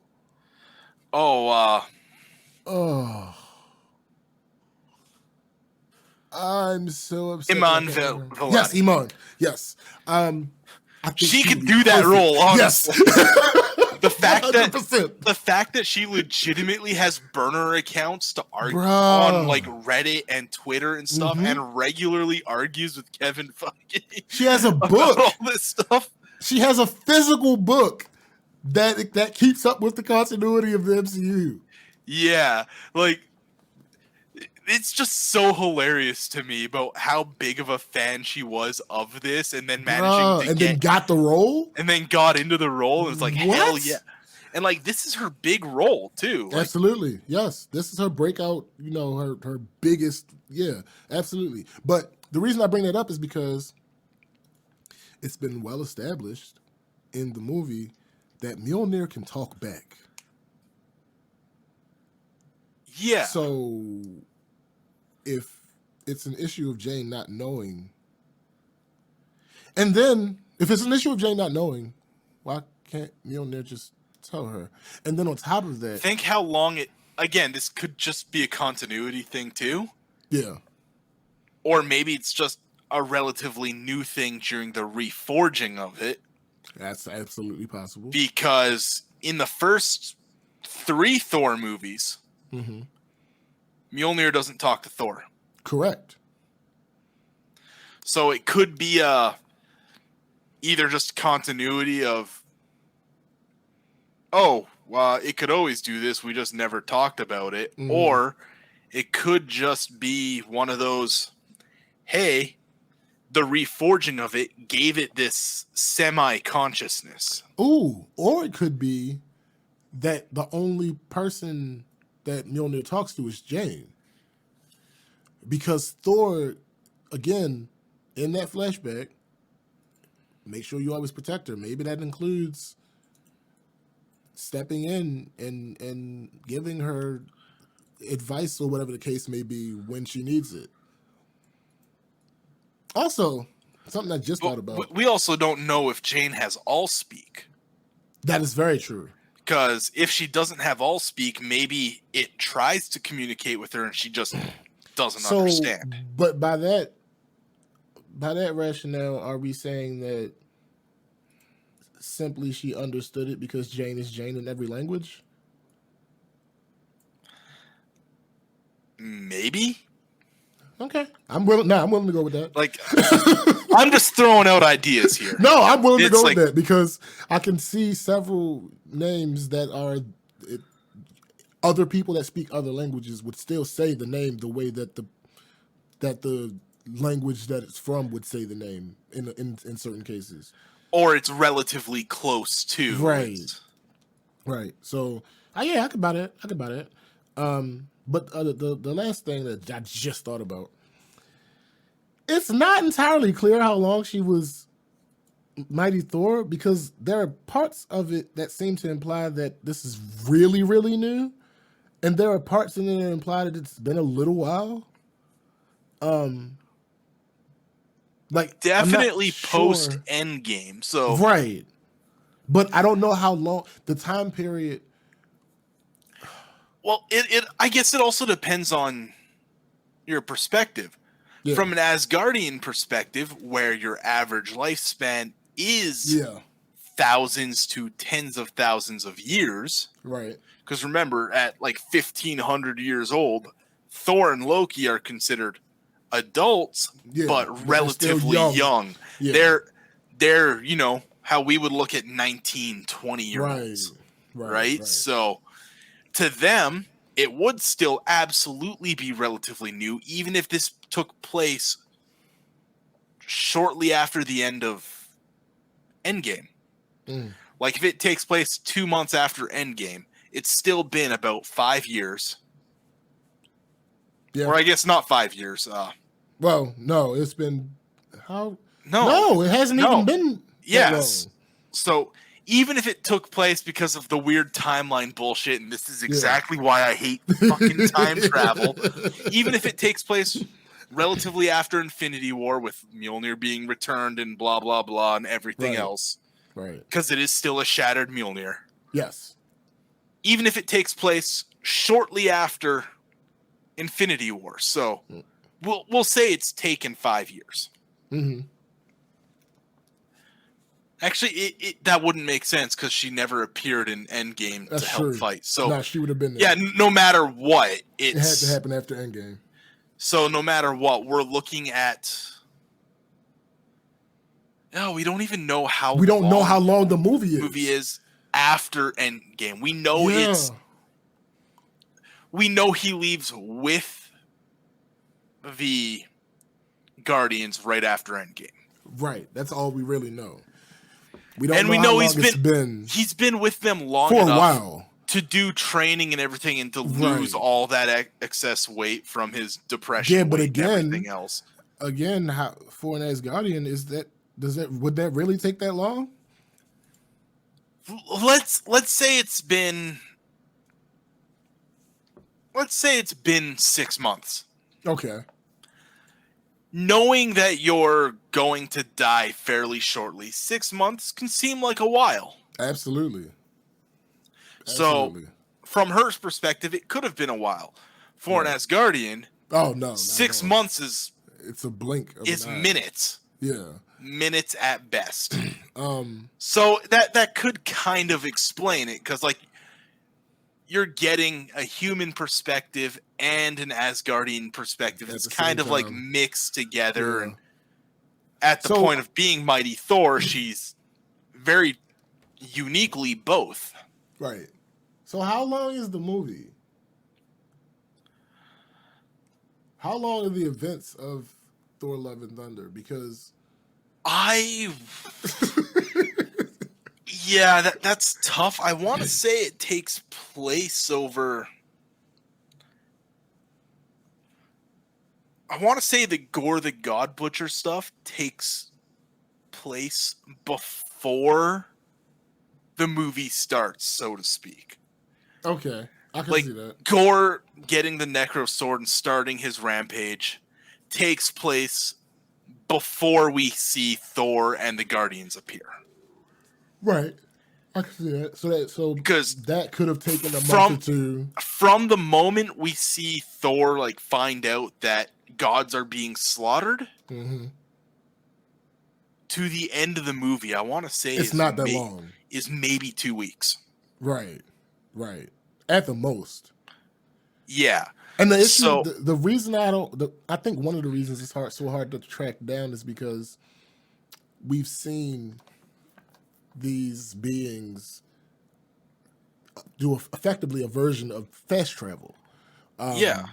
So, like even though the Bifrost is basically fast travel, it's instantaneous, or virtually instantaneous. Right. Right. It's matter of seconds. Yeah. Even though they're traveling with using the goats and the hammer, I have to presume it's, even if it's not necessarily fast travel, it's got to be similar to like high-speed rail. Yeah, yeah. Like it's fast enough that it's your high-speed rail, going that 300 miles an hour type thing. It's got to be an Asgardian equivalent to that, which probably still puts it pretty close to light speed. Yeah, yeah. You have to assume. Yeah. Like, it's tough to say. Yeah. But, like, in my best estimate, I'd have to say the movie from when we see Thor and the Asgardians together on the planet where Thor fucking absolutely destroys all their holy relics and building, to the end of the movie, I have to say is about maybe 2 weeks. Right. Yeah, okay. I can see that. So I'd say that Gore bit maybe takes place 2 months, 3 months before, because it gives them time to earn that reputation, even if we never see it on screen, as the God Butcher. Yeah, and no, that makes sense. That makes sense. So we're thinking maybe the events of the movie take place over a 3 or so month period. If you include the early God Butcher stuff, right. Yeah, maybe 3 months, but like I'd say the bulk of the movie outside of that first 5 minutes is over 2 weeks, and it's flashbacks that give you the rest of it. Right. So, because like you get some of these movies where clearly it takes place over a significant amount of time. Yes. And then you get some of these movies, like both Ant-Man movies, take place over a couple of days. Or even Fury's Big Week. Yeah. Yeah. Like those, 3 movies? Hulk, Iron Man, and Captain America? Happened over Thor. Yeah, Thor. Hulk, Iron Man, and Thor take place over a week. Yeah, which is absolutely crazy. But And it's one of those few moments where those movies didn't actually take place in the year they came out. right, correct. Because most of the Marvel movies Yeah. are easy in the sense that they take place the year they come out. Mm-hmm. Endgame kind of fucked that up, but I think they fixed it again. Well, Endgame kind of fucked that up, but we're getting to the point where, like, Endgame was what, 2019? Yes. So we're already looking at 4 years. We're coming up Right. on 4 years later. So we're Right. almost caught up to where it was in the events of Endgame and everyone being brought back. So even though there was a time jump, Yeah. I'm assuming a lot of this stuff takes place relatively quickly after Endgame as everything's happening. Yeah. That makes sense. Because we know No Way Home. Far From Home and No Way Home take place like a couple months apart. Yes. And we know Far From Home takes place just weeks after Endgame. Yes. Absolutely. We know, well, we don't know too much else since then, but Yeah. it's like we know this takes place The only other thing we know for sure relatively is quickly after after Endgame. Endgame. Yeah. The only thing we really know for sure outside of that is that Black Widow is a prequel. Yeah. And we know that Black Widow's No Way a prequel. Home and Hawkeye happened around the same time. And WandaVision. Right. Because, like, we also know, like, WandaVision leads into Doctor Strange Yes. Multiverse of Madness, and we know the difference there is maybe a couple months from the end of End of WandaVision beginning, to when Doctor Strange comes and approaches her, Yeah. which is still probably about a third of the way through the movie. Yeah. So there's some time has passed in there. Right. Right. And I mean, we're getting, so far, I want to say the majority of the TV shows take place after Endgame. Like Falcon and Winter Soldier takes place because it deals with the events of Endgame. We know it takes place fairly quickly after. I'd say, again, within that couple of months. So I'd like to think the majority of the movies we're getting now are within 6 months of Endgame happening. Yeah. So I'd say all these things, even though it's technically released in 2021, 2022, I'd say they all would qualify within 2023 in the timeline. Yeah, that makes sense. All right. Yeah, that's all I have for Thor: Love and Thunder. Again, I want to reiterate that I enjoyed the experience. Yeah, it's a movie I would watch again. Basically, what we're going to be doing is we're going to be talking about Thor: Love and Thunder, or as I called it, Thor: Love and Blunder. I see what you did there. So, basically, my point that I came to with Sai was that I enjoyed myself. But this movie fails fundamentally as a film. That was my basic premise. And I feel like it's fine. That's fine. I want to reiterate that every movie is not going to be, nor is it supposed to be, the best film ever made. Every movie's not going to be Infinity War and Endgame, y'all. It's just not. It's just not. So, let's get right into it. So, starting with the likes. So I'll tell you the biggest ones that stuck out to me. Not that these are the only things that I liked about the movie, but just the biggest things that stuck out to me. Got you. I absolutely love the goats. That is going to be a running joke that sticks with me forever. There's no time that I can ever think where seeing a picture of the goats will not be funny. Right. Ever. Right. All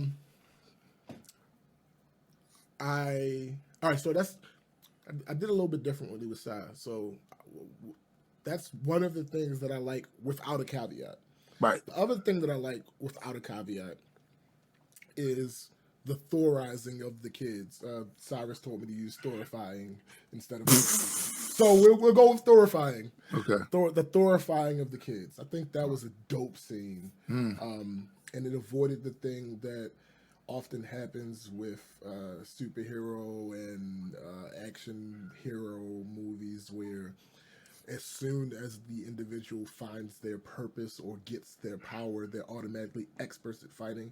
Right. No, in some of those scenes with them kids, they were just doing kid shit. Yeah, they was doing kid shit. That's true. But they just so happened to have the power of Thor at the time. So you can do kid shit and still win with the power of Thor. With the power of Thor. Hell yes, you Right. can. Absolutely. Those are the two things that I don't have a caveat for. Then the other two things I have caveats for. Yes.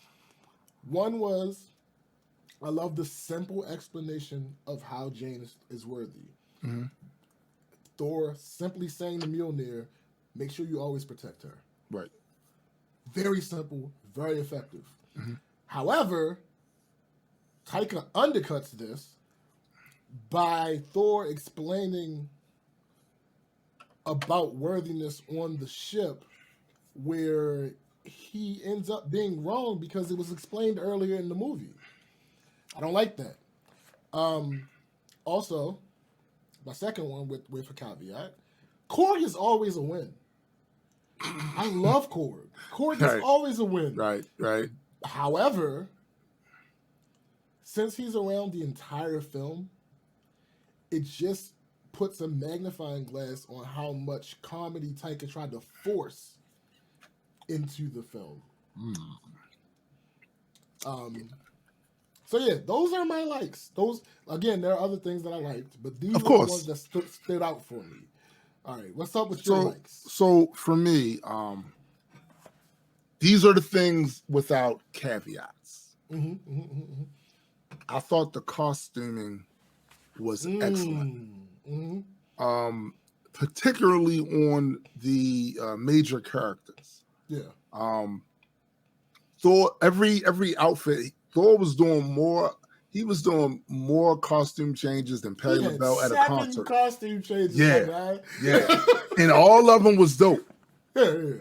All of them was dope. Jane looked great. Oh. They designed that. It was Mighty Thor costume. Yeah, like they killed that. And here's the thing: when you put them side by side with the version of that suit in a comic book, there are differences, but they managed to capture the energy of the comic book design so well that I didn't even really notice the differences until I went back to look at the books again, and was like, yeah, so it's some differences. But they captured it. She was in great shape. She pulled it off. She definitely pulled it off. Valkyrie, same thing. I love that outfit or whatever she had. Tessa Thompson is always a win. Yeah. The other thing that I like that stuck out to me as well, just like with you, was the Thorifying of the children, and for a lot of reasons. One, see, you can't just hand over Odin's birthright. Right. You can't just say, Valkyrie, you're king now, so now you get the Odin force. That's not how that works. That's not how that works. This is a genetic link from that's passed down from really started with Odin. And that's the one thing they never did in any of these movies was really show Odin actually displaying the Odin force, and two, explaining how that came about, what that was about. Yeah. His two brothers. They don't even mention his two brothers anywhere in there. Just mention his dad, Bor. But the reason I like that is because once Odin died and we saw Thor get that power up, that upgrade. This is part of his inheritance. Yep. And yes, it's a very scaled down version because it's the MCU. Yeah. But the fact to me, like before, I did not really see, even though I saw the power up, I really did not see where the connection with Odin dying and that power transfer came from. It just looked like he was boosting his stats with it. And he does that in the comic books as well. He's not as much of this magic wielder, sorcerer-like type thing, but see, Odin learned from his wife. Mm-hmm. He learned from other beings that were as powerful as he was at one point. Odin is kind of a trickster in the comic books and in the mythology. Right. He's kind of a trickster. So he's learning all of this stuff. And that's how he uses the power. Yeah. Thor basically uses it to boost his stats. Yeah. So I appreciated the fact that when he did that, that to me was the link. That was the link between Odin and Thor, that passing that shit over, because we never saw Thor do that before. We never saw him transfer some power over to anybody else, right? No. And the other thing to think about is how powerful must he be where he's able to transfer his power over to all these kids, still retain the power to fight Gore, and at least we forget Jane is rocking with his power too. Mm-hmm. So I love that part. Absolutely love that. Without caveats. Yeah. Some of the early scenes, that whole sequence where Korg explained what happened with Thor, and then they wind up fighting them owl thingies. Mm-hmm. Loved it. I was like, this is dope. It's campy, but it's dope. Those are the things that I liked without. Oh, and the ending with the whole Love and Thunder thing. I liked him with his daughter doing that thing. I thought no caveat necessary with that. Right. Yeah, those are the things that I liked without any kind of caveats, without any kind of exceptions. I fucked with those. Right. All right. Now, ladies and gentlemen, we're gonna get into some gangster shit. Critiques. All right, so my first one was Taika needs to grow up.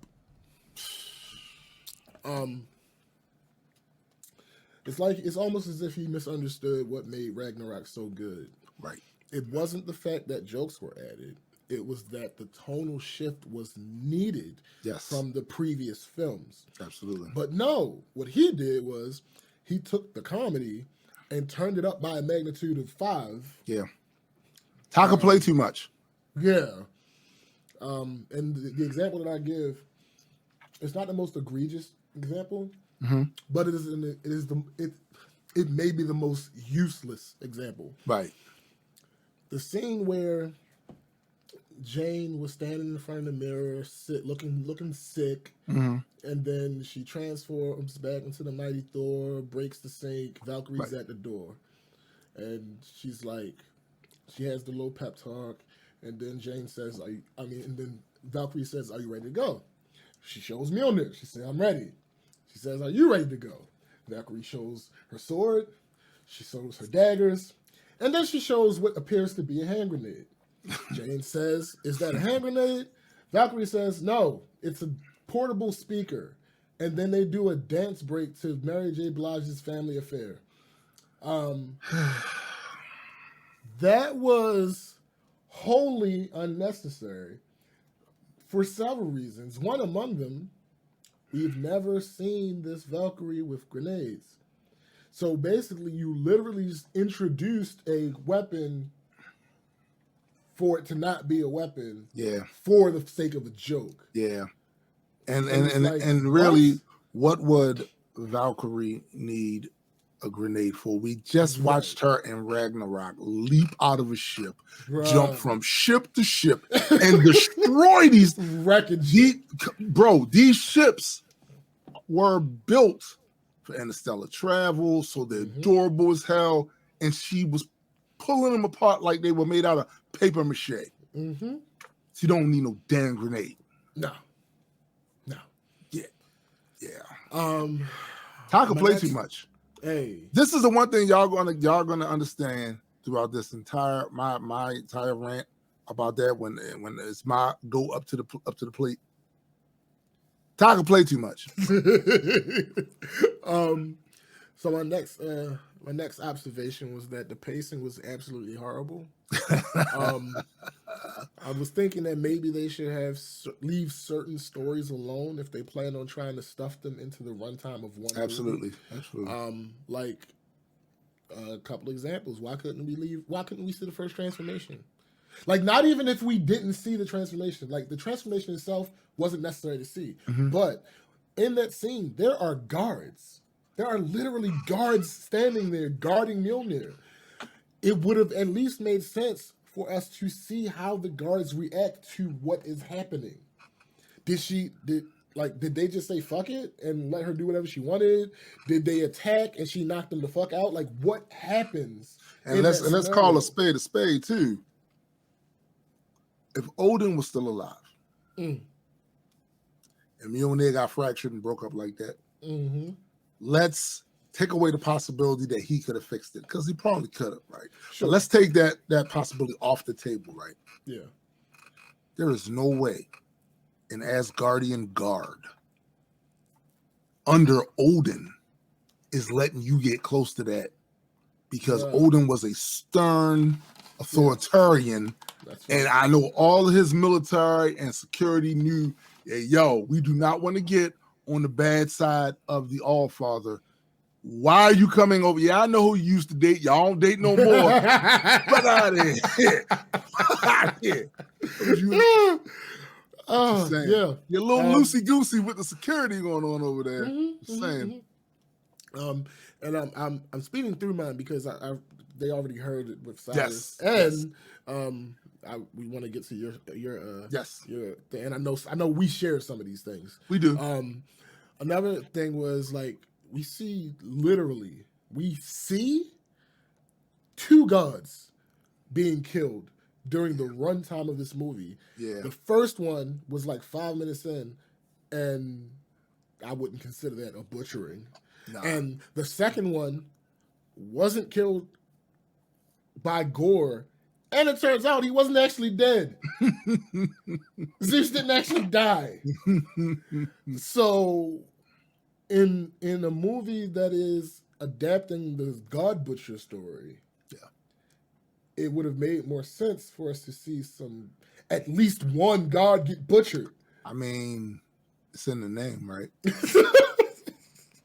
Let me see. Another thing. Why would Sif not know the rules for entering Valhalla? Bro. Also, according to the logic set up by that scene, Jane shouldn't be in Valhalla. Bro. Because Jane didn't die in battle. No. The battle was over. Yes. When she... Okay. Let me see. Taka tells things that he should show, and he shows things that he should tell. Which is a cardinal... I just had this conversation with Graydon when we had our story meeting yesterday. And we both agreed that there are times where you just show it. This is a visual medium. Both the comic books and the movies. Yeah. I don't need a bunch of extra exposition about shit happening off panel. Yeah. It's not necessary. No, it's annoying. Necessary. If I was paying attention, it shouldn't have been necessary. Yeah. If I wasn't paying attention, I need to go back and watch it. Right. Facts. It shouldn't be something that's like sometimes people hide it. It shouldn't necessarily be hidden. Right. But it also shouldn't. I also don't feel like you should hold my hand and walk me through every single thing that. Absolutely. Like, no. Sometimes you show and don't tell. Sometimes you tell and don't show. Don't show, but right. you have to figure out when the right You time have to do it. figure out through the pacing of the movie, the story you're trying to tell, and the emotions you're trying to invoke. Mm-hmm. That's what it is. Another thing, there was some slight issues with the editing. I mentioned this with Cyrus, like the worst part of me watching it again for the purposes of this review is that I noticed shit I didn't notice the other time I watched it. Right. So, and I guess this editing thing is kind of a little bit of a nitpick because it wasn't like egregious or anything. But in that scene where he meets his god and he's eating the fruit and he stops to look up. When he stops to look up, he has remnants of fruit on his left side. The camera cuts away. The camera cuts back. The remnants are now on his right side. Yep. Then the next scene, the very next cut, when he mentions the eternal reward, his god and everyone else starts laughing. When it cuts back to Gore, he's still smiling. I don't blame that on Christian Bale. I'm fairly certain he wouldn't have done that. Yeah. That's an editing thing. It's an editing thing. It didn't make sense. Right. All right. Yeah, that's most of what I had for the critiques. All right. You're up. To piggyback a little bit off of the show, don't tell. Show us. I was not as forgiving about Jane's worthiness because, and part of this, I will admit to freely, I am a Thor fan. Like I know I've read the vast majority of books he's in, be they crossovers, be they his titles, and I've seen him numerous times. And over the course of the evolution of the character and the hammer, over the course of time, they revealed that the hammer is sentient. It's actually alive, right? I've seen him give commands to the hammer to do certain things. Right. One of the things about him telling the hammer to protect her, the hammer's sentient. She does not need to be worthy for the hammer to protect her if Thor's not there. That hammer can literally get up, do shit, knock shit around, all of that. That's facts. You know what I'm saying? So that part to me was a little glad handing like that. Like it's a little, like, all right, look, he just told her to protect her. So now she can lift it, do all the powers, have his powers, all that shit.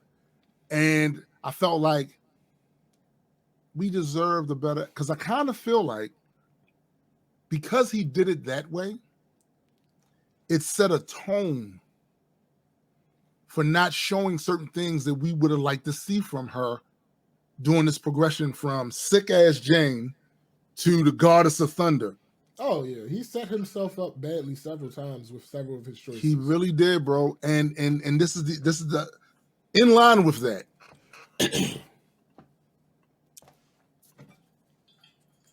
I certainly appreciate the early exposition by Korg about catching us up with Thor. I did not appreciate at least 75% of the exposition about Thor and Jane's relationship, breaking up, having to talk through it. I didn't want that. Yeah. I didn't want that. Yeah. Now, I am not a movie maker. I dabble with making a little whatever, but I'm not a movie maker. Right. I don't know what he could have done to replace that, but I just did not like the way it was just interjected in because we just saw it. We just saw it earlier, right? Yeah. So now you're doing it again, right? Yeah. It's kind of like using the exact same star transition between singing clips and shit of a YouTube video. Star. Come on, B. Switch it up. You know what I'm saying? Switch it up. Facts. On to the other thing about Taka plays too much. Yeah. Bro, when you gave us Ragnarok, you gave us the missing ingredient without taking out the other stuff that we did like and want about Thor.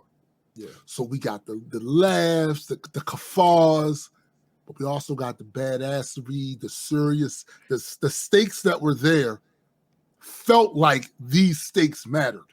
Mm-hmm. I didn't get that with this. As a matter of fact,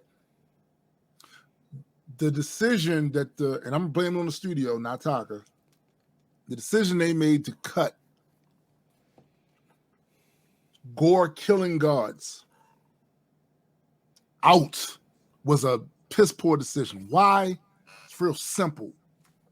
Gore is a complicated character, and I get that you cannot, in the space of the time of this movie, really go into the complexities, because if anybody ever read the God Butcher story, you do get a lot of exposition from Gore about his disdain of gods.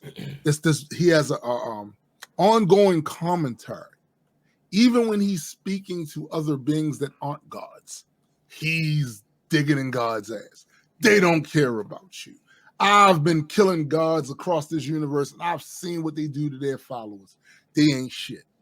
So when you present to me this incident, the one incident of Gore finally meeting his God, and it's all camp. It's all camp. And it's like, yo, give me, since you're not going to give us him killing all these other gods to really put him over, as they say in wrestling. Yeah. Since you're not going to do that, make me really, I was annoyed by the God, but I wasn't mad at him. I just wasn't mad at him. And I wanted to be mad at him. Right. Because part of Gore's charm is that Gore is not completely wrong. Right. He's not completely wrong. To the point where, even though this God was malicious, he was still comical. And that's what Taka playing too much. Mm-hmm. Like, he was malicious, but not in the way that made me go, oh, you ain't shit for, like, I can't kill this motherfucker. I knew Gore was going to kill him, but it didn't do that for me. And to the point about Gore, let's talk about Gore himself. I need Taka and whoever else decided this to miss me with not having him look like Gore more. Because the reasoning was, oh, we got him to play, we want to use his face, this, that, never. Tom Hardy played Bane with a mask on. He did. And it felt like Bane. It did. So you're not telling me that putting the extra little thing coming down here in the nose thingy, it was not going to feel like Christian. Christian Bale's a great actor. Absolutely. Thanos was all CGI. Nah, B. No. So now I'm looking at old dilapidated Bruce Wayne. That's funny. With a shaved head. That's absolutely hilarious, actually. You know what I'm saying? I'm seeing Bruce Wayne. I'm not seeing Gore. I'm seeing Bruce Wayne. And then when you put all that together with the fact that you didn't show him killing all these other gods, he didn't feel like Gore to me. Listen, Gore is an in-game character to be. We're going to be honest about this. Yeah. Gore is an in-game character. Yep. But for those who are unfamiliar with him beyond this movie, Thor had to fight this motherfucker throughout time itself. Yeah. Right? He had literally enslaved gods from all over the universe to build a fucking bomb. He was crucifying them. I don't have to explain to you the irony of the fact that Gore was over there crucifying gods on this planet. Right. The fuck? Gore went all the way back to the beginning of time to the first primordial gods. They look like big, fat, disgusting babies. Gore. We ain't get it. And it wasn't enough of the things in this movie, as far as I'm concerned. It wasn't enough of those things that endeared us to that God Butcher story. And I kind of felt like, yo, if you was going to do that, just give us Zarko the Tomorrow Man. Don't give us gore, because he's an in-game character, and you didn't do him justice. You really didn't. Yeah. The pacing of this got on my nerves because he basically was doing what it appeared to me anyway to be something that you see in sitcoms. It just was a long sitcom to me, right? Got those chops to the next thing, chops to the next thing. That editing got on my nerves. Absolutely. It annoyed me to no end. And there's been a certain lack of seriousness with this movie. It felt like they went in there. There was really no script. There was they had a synopsis of what they wanted to do. And, you know, some of the directors that we've seen in Marvel do that with great success. They let the actors flow with it. Go flow with it. We got the lines, yeah, but if you come up with something better, let's see it. Let's, you know, I feel like, but they still had quality control on it. I don't feel like this movie had as much quality control. I feel like they was just having a good time, and I feel you. Look, I get it. You hanging out with these folks again. You ain't seen us since Ragnarok. Y'all probably partied hard. Right. Really probably ain't seen them since Endgame, but I don't know when they shot shit because they be all over the place. Okay. But I get it. And one other thing about that too. You know how much I love the Guardians of the Galaxy. Oh, I should have. Yeah. Nigga, I brought this up when I talked this out, but go ahead, go off. Did they really feel like the Guardians to you? No. And it's because of time. Yes. If you don't, all right. Like I said, I brought this up with Seth. There are certain expectations that as fans of the comics, right, we are going to have that Marvel's cinematic universe didn't necessarily point to us that would be happening. Yes. So it's absolutely our fault. Absolutely. But that does not stop it from being disappointed when it's so far away what you expected. Yeah. When you tell me that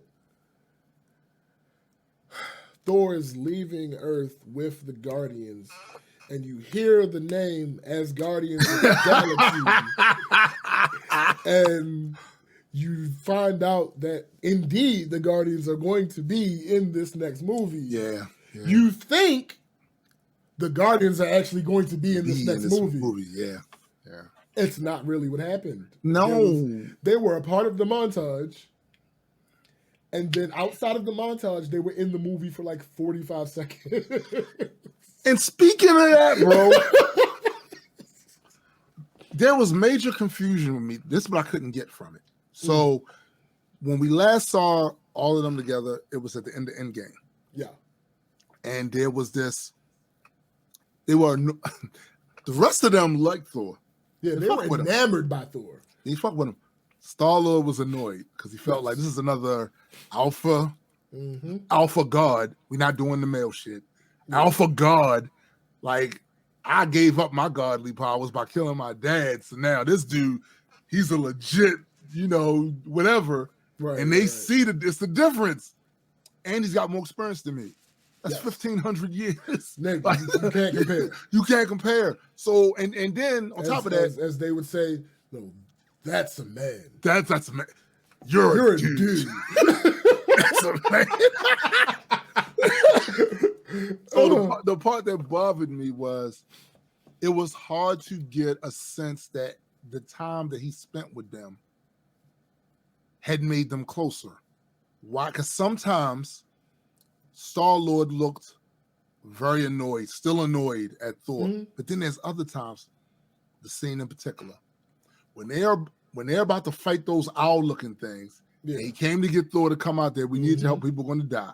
When he gets out there, Thor's got the whole robe game on, and he does this whole speech, and then he gets up there with his catchphrase, "This ends here and that." Before he said that, you saw Star-Lord going, when he does that. Like fanboying. He was fanboying. Yes. And I like wasn't that. earned.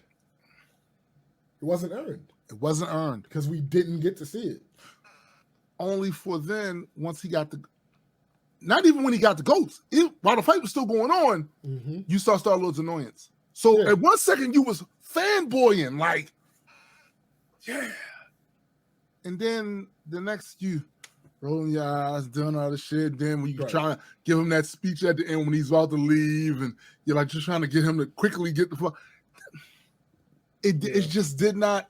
It didn't work. The energy did not work for me because they seemed like they didn't know how they wanted Star-Lord to react, and that to me is cameo syndrome, which shouldn't have been a thing because we know now that Marvel, Kevin Feige, and all of them go up to that little retreat and they discuss the direction. Right. He has all the directors, some of the actors go up there and they do that shit.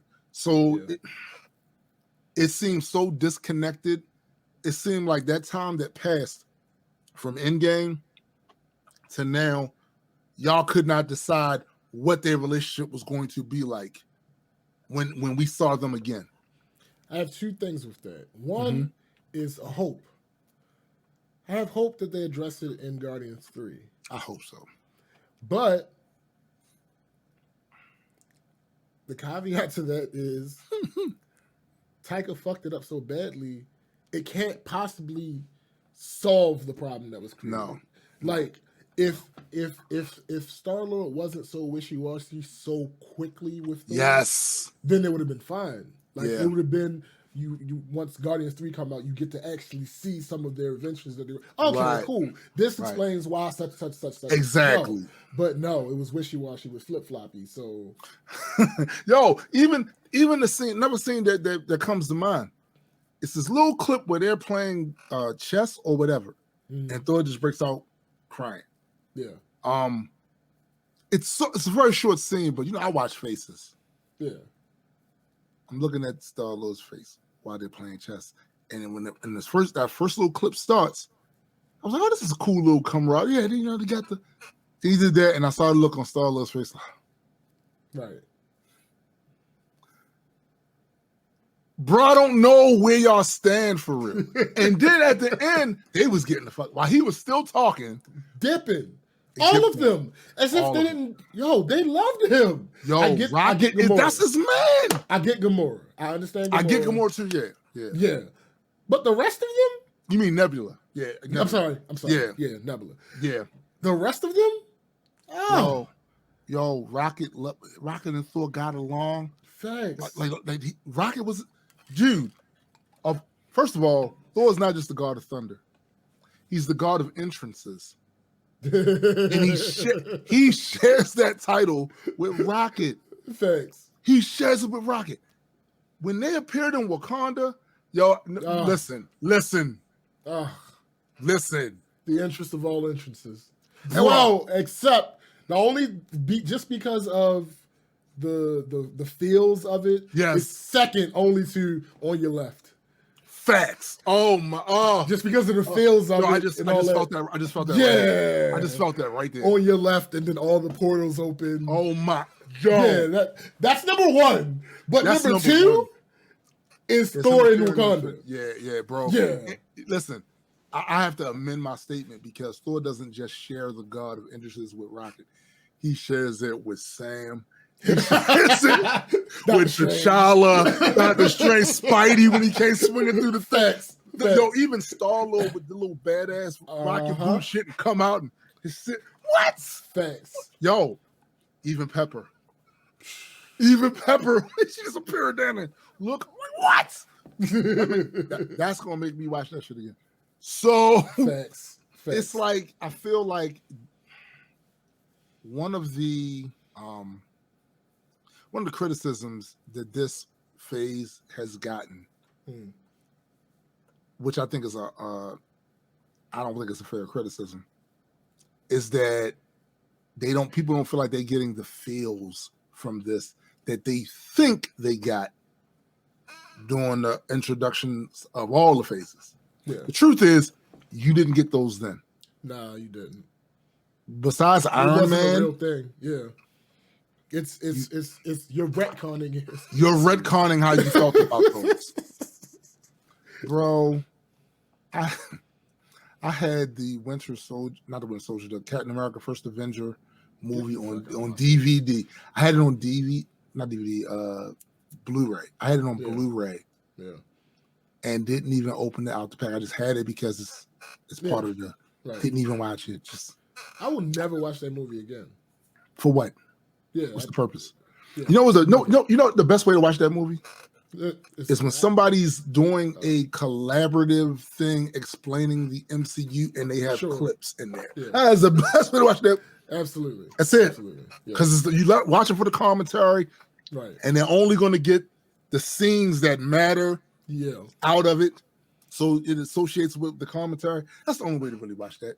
And if people's being honest and really focus and go back to where you were at those times when you saw those movies, you were very much like this.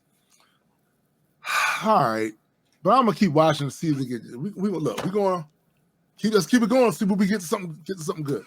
And then Avengers came along, right, and changed the fortunes. Yeah, right. But if you want to be honest, I actually believe that this phase is better than the initial phase. Oh, yeah, I agree. Way better. I have to agree. WandaVision, Moon Knight, Loki. Come on, bro. Like, we can keep going. Falcon and the Winter Soldier. We can keep fucking going. She-Hulk. Absolutely. I know a lot of y'all, whatever. It is. We can keep. Yeah. It's Spider-Man. Yeah. Doctor Strange in the multiverse. Yo, stop it. Like this is a superior phase than the initial phase. It just is.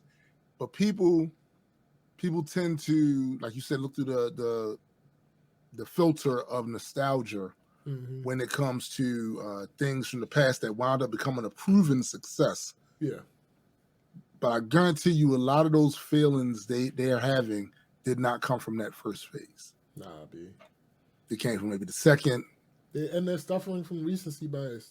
And it's, It came, the vast majority of the feels that these people are talking about came from the Endgame. Yes. Yes. That's no reason to even. Come on, bro. Yeah. We're not doing that. And that's why I do not use Thor Love and Thunder as the prime example of the success of this phase. The same way I don't use Eternals for that shit. Even though I think I think that Thor Love and Thunder is a much better movie than Eternals. I was bored through most of it, to be honest with you. I felt no connection to any of the characters. Right. And about the best thing about it was seeing the Celestials. That was the best thing about it. Because I've been wanting the Celestials to be in the MCU for the longest time. So they delivered on that part, and the effects was dope. And it made me feel like, yes, those are the Celestials. But everything else, I didn't give a damn about none of those characters. Even at the end, the end credit scene where they showed well, you ain't seen it yet, and you still might, so I ain't gonna say that. I ain't gonna say it. Blade. Oh, no, not Blade. It was somebody else. Thanos' brother. I saw. Yeah, I saw. Star Fox. I watched the actual. Oh, okay. Scenes good. To make sure that I, you was up to speed with what they were trying to do, right? Yeah. Pip the Troll. For those of you that are old school fans of the comic books, you know who Pip the Troll is. Pip the Troll was, I guess you could call him Thanos's mode of transportation when his chair got broke and all that other shit. And also he was in a bunch of stories with a bunch of other characters, but that's why I don't use Love and Thunder as the prime example of this phase. This phase was glorious. I had a lot of good moments in this phase. Yeah. A lot of this moment. I mean, honestly, I feel like I think we might need to do that video too. Yeah, we do. We need to do a comparison of phase 1 and phase 2. Absolutely. On percentages, because clearly there were only 6 products of phase 1. and this phase has like 20 because of the addition of the TV shit. Right. That's facts. But I think percentage wise, yeah, I think phase 4 wins. It wins, bro. Let me tell you, I appreciated certain things over other things. Yeah. Why not make Eternity and animated? Like seriously, like when he moves and it can talk. Yeah. Why not do that? Seriously, why not do that? Yeah. Why not do that? Right. I don't understand some of the choices Taka made here. And again, I don't know the politics of what's happening in the studio, but some of the stuff that I've heard, the studio was having them cut shit left and right. And I blame them for that. But who I blame for us not having a director's cut? Taka. Because he doesn't want to do one. He literally, it's him. Yeah. He doesn't want to do one. So now we're not going to get to see all that other footage. Yeah. That would have been dope to see. Cyrus and I were saying, we're not clamoring for it. But if it came out, we would absolutely. You would watch it. You would watch it. Yeah. So we basically all that stuff was on the cutting room floor. They swept it up and tossed it in the trash, or it's in a vault somewhere at the raft or whatever. Yeah. Because what I was saying is, Taka is actually a good director. This is the anomaly. Like this is the outlier. Absolutely. Taka is a good director. So whatever other choices he made as far as cutting things, I trust that they were actually things that need to be cut. If he wanted to cut it. Right. Some of these things that absolutely should have been in there, that's something else. Right. But the other things that were cut, yes, I'm sure they probably really needed to be cut. Absolutely. So watching a 4-hour version of this is something that I'm going to give Taka the benefit of the doubt on. Right. But if it came out, I would absolutely watch it. Absolutely. And here's my thing. Without question. Anything he cut, I'm going to trust him on that. Anything the studios cut, I'm mad about. It may or may not, yeah. Yeah, I'm mad about. Because he saw that as part of his vision too. And this is why, like I said, for Taka does play too much, but maybe it wouldn't have seemed like that had Marvel Studios not decided, no, we're not doing that. Cut that. So maybe it would have been a lot of those things that were cut was the missing ingredient part that I felt like that was missing. Yeah. As far as wanting to see another Thor with Taka as a director, I think I'm good on that. But I also have had the feeling that we're gonna get that. We're gonna get it. Listen. I wouldn't hate it. I wouldn't hate the idea of giving him the opportunity to correct this. That's another way to look at it. That's definitely another way to look at it. Because, like I said, he is a good director. He is a proven director, and not to say it couldn't have happened with anyone else, but it's what happened. It happened with him. Yeah. If not for him, Thor wouldn't have got. He wouldn't. He would. Yo, exactly. And yeah. I have to always appreciate Taka for that because it was this dope window of time where Thor was, if he wasn't everybody's favorite MCU, he was definitely in that top whatever. Oh yeah, one of my favorite MCU characters. People they love Thor, and that has never been the case. Right. That has never been the case. Right. I don't give a fuck. Yes, Thor has had a cult following of fans that like the comic books and the character and all of that. But as far as the amount of fans Thor has now, that's because of Taka. Oh yeah. That's because I'm gonna say it's because of Taka. And I'm gonna give a little bit of that to Josh for Avengers, the Avengers movie. But so you gotta appreciate that.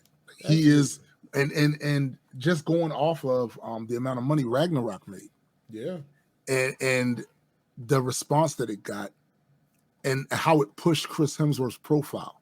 Yeah, he literally became, because listen, reality is Chris Hemsworth he's Christopher Reeve for the Thor character. Who else was Thor before him? Right. Live action. Dolph Lundgren. No, hell no, hell no. But you know, you got to give Taka that. But like I said, Chris Hemsworth is most definitely he's the Christopher Reeve of that character. So if at any other point in time they reboot something 20 years from now with a new dude playing Chris Hemsworth playing the Chris Hemsworth role, you got some shoes you got to carry. Yeah, but you know what I'm saying? You got some shoes you got to carry. Absolutely. Because I wouldn't, like I said, I wouldn't be mad if he got a chance to redeem himself, but also wouldn't be mad if it was announced that he was not the next director. Yeah. Like, the idea of him redeeming himself, but this is if he feels like he has to redeem himself. Well, I know that he's been complaining about the lack of success at the box office for this movie. He's not giving that blame to himself, right? He's giving that to the studio. The studio, and they rightfully put themselves in the line of fire to be blamed by telling him to cut certain stuff. Yeah. So, if I was him, I'd be doing that too. I wouldn't eat that. I wouldn't eat. No, that ain't me. Because I remember Ragnarok. Mm-hmm. Y'all had a lot more hands-on-y shit with this one, and look what happened. I didn't know he was complaining about the box office stuff though. Yeah, I didn't know. Yeah. Okay. Effectively, Thor Ragnarok. Thor: Love and Thunder is the movie that those haters of Ragnarok before it came out were complaining about. That's it. That's it. You nailed it. Effectively, what Thor: Love and Thunder is. You nailed it. Because all the people, why is it so colorful? Why is it this? Why are you changing the tone? Like, no, that worked for Ragnarok. Yeah. But your complaints are valid now for Love and Thunder. Let me get to see some of these nitpicks. Okay. So I'm just gonna ask you these questions because out of everyone I know, the number 2 authority on Thor is Cyrus, and the number 1 authority on Thor is you. Right. So these gonna be questions. I'm asking questions. Okay. Let me see how you feel about these questions. All right. What's up? Is Thor? And he helped me out with this question, and the rest of the Asgardians. Mm-hmm. Are they the only gods that don't bleed gold? So, in the comic books, I've seen gods bleed all kinds of colors: blue, green, red, and I have rarely seen gold bleeding gods in the comic books. Rarely. I'm sure I've seen it at least one or twice, but not doing the God Butcher thing. Yeah. See, Gor's not the first God Butcher. Right. There was another God Butcher, the Sock, and this was during the time when Thor took over Earth. Mm-hmm. He moved Asgard over top of New York City, and took over Earth, and it was a whole thing. They tried to nuke him. It was a whole bunch of shit. Well, excuse me, they did nuke him. They eventually succeeded in nuking him, but they didn't do shit. They didn't do that right. So that one, they actually showed the Sock killed more guards like on panel than Gore did. He absolutely killed more guards on panel. Right. And I mean, I'm talking pantheons. Like and some of these pantheons were even more powerful than the Asgardians. Right. And he was running through them. Right. But the difference between him and Gore is that they had the same motivations. They had the exact same motivations. But how they went about it and what empowered them were two different things. The Sock had an amulet given to him by Tareen, who was Thor Girl. Tareen eventually turned into Thor Girl, but she was some being that was prophesized that she would bring about unity of all the species in the universe, and she could not. They had to protect her at all costs. Even Odin would not do nothing crazy to her because he knew what she was supposed to be. Right. She eventually became Thor Girl. Right. But it was some time jumping shit going on there, whatever. But whatever the case may be, Desak was the first god butcher. Yeah. That was just going around fucking them up for the exact same reason Gore was doing it. Yeah. Y'all ain't shit. Cost me my family, right? I'm fucking y'all up. And in that time, most of the god blood I saw was not gold. Right. Now, I know why they did it in real world. They wanted to keep it under a certain rating. Yes. Because if the blood was red, then Omnipotent City would have been a bloodbath. Literally, it was a massacre. It's funny that you say that because when I saw the scenes when they were fighting in Omnipotent City, that is the first thing that popped in my head. Why are all these gods bleeding gold? Yeah. But that's why.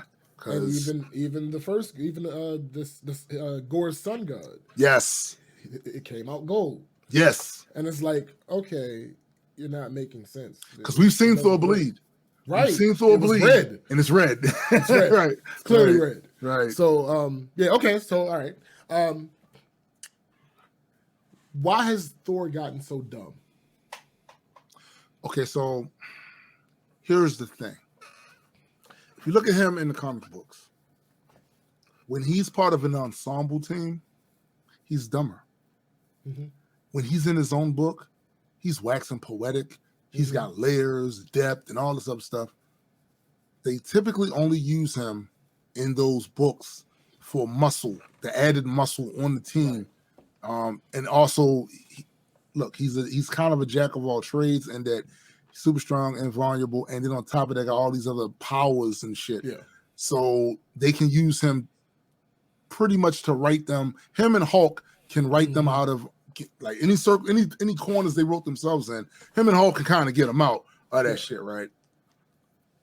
I think in the movies, the reason why they made him dumber is for comedy purposes. Because if you see him in the first Thor movie, he wasn't dumb. He was a little goofy at times, but he wasn't dumb. And then in the second Thor movie, he wasn't dumb. A little goofy sometimes, less so than in the first movie, to be honest. Right? He was less goofy in the second movie than he was in the first movie. But still not dumb. The reason they made him dumb in Ragnarok, I think, is for comedy purposes. But I will say this: they have a perfect reasoning for that. He has spent more time around humans. That's funny. Shut up. Listen. Listen. So here's the thing. Mm-hmm. But I'm not talking about over the span of the MCU. I'm talking about for this movie in particular. Yeah. He was not this. No. In the Endgame, when we last seen him, which me and Cyrus were kind of talking about and speculating, given the evidence that we had, the very little evidence that we had, right? Endgame wasn't that long ago. No. So how did he get so goddamn dumb so quickly? I figured too. You hang out with the Guardians. Listen. These motherfuckers. One thing that always I feel like kept Thor moored in his responsibility was his title. Sure. He was the Prince of Asgard. He had responsibilities. He had a father looking at him like, "Look, little nigga, you better do blah blah blah blah blah blah." Right. Once he lost everything, right? And then he's hanging out with these frat boys called the Guardians. And you know how the Guardians give it up. Facts. They over there playing music. They getting high. They flying all these different places. Oh God. It's like Thor's back in Senior God High or whatever, right? hanging with these motherfuckers. Star-Lord is a goofball. That's a fact. Drax, I ain't even gotta say nothing. You know what I'm saying? Yo, and Rocket, come on. Yo, it's not like he's around there getting into these he has to keep up with some sparkling intellectual wit. He don't have to do that. That's funny. Yeah. That's funny. And he got comfortable. And even in the movie, in that first part of Love and Thunder, where he starts talking about how he realized he's not good for nothing unless it's a fight. Right. So I'm gonna do that. Right. You know what I'm saying? That's me. And he eventually got bored with it. Right? That shit was not fulfilling for him. Right? But I really think it has a lot to do with, like, just in lore, all of the people that was the ones keeping him straight and keeping him to his responsibilities, holding him accountable, died. Yeah. It's all gone. Him down, gone. Loki, listen, sometimes we have to be who we are because of the people around us. You fill a certain slot, a personality slot with them.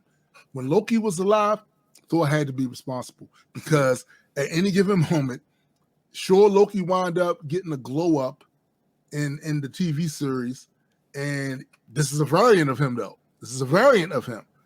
He gets this glow up. He's more anti-hero-ish now than he was before.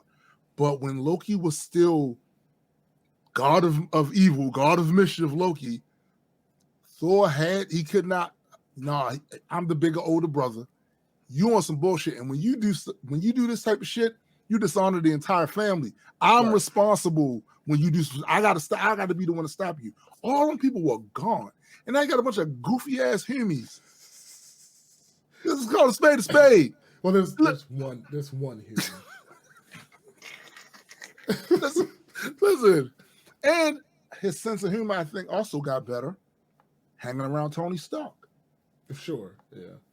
You could tell in that second Age of Ultron, Age of Ultron movie, where they were sitting there competing about who had the best girl, what their girl was doing. It was goofy. Yeah. Trying to get them to lift the hammer.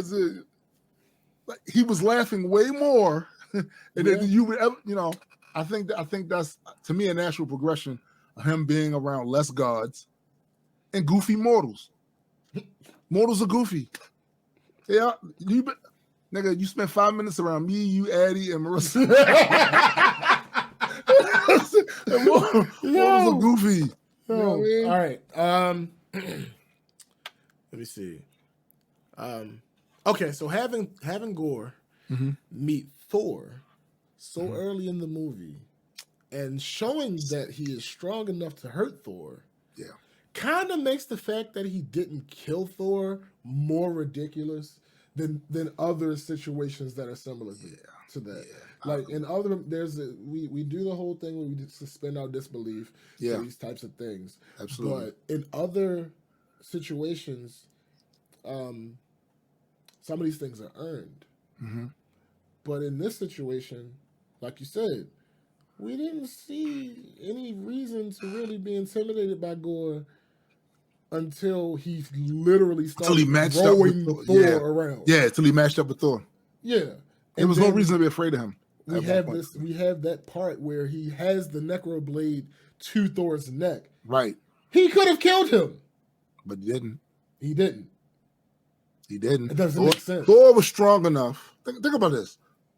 To stop the necro sword with both his hands like this. Bro, to be clear, like you just said, I did not see any physical reason at first for why Gore, take out the fact that in the comic books he is capable, more than capable of that shit. I did not see a reason why he should have been able to do that to Thor. Because we got to think about all the things that Thor has actually, that he's taken that didn't really put him out of here. Didn't take him out of here. Durability next level. I would argue that his durability is more impressive than his physical strength. Bruh. What?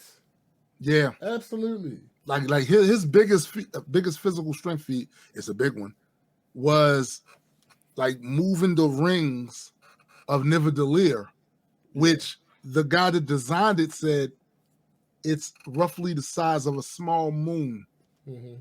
So effectively, Thor moved the moon with his leg muscles, right? With his leg muscles. That's his most impressive strength feat, because they suffer from some of the same issues that the comic book has with Thor. Because of the nature of the character, he has a weapon. Yeah. He has a weapon, and he can shoot lightning and thunder and all of that shit, right? So he doesn't necessarily have to depend on all the time physical feats of strength. Right. So that's why it's easy for people when they see Superman. Superman doesn't have a weapon. Right. He's hands-on, lifting shit, throwing shit, knocking holes through shit with his hands. People get this impression. He picks things up, he puts things down, right?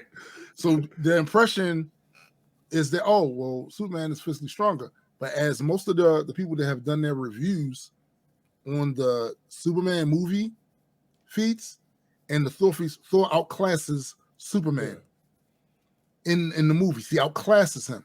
It's just that they have different power sets, so they fight differently. Yeah.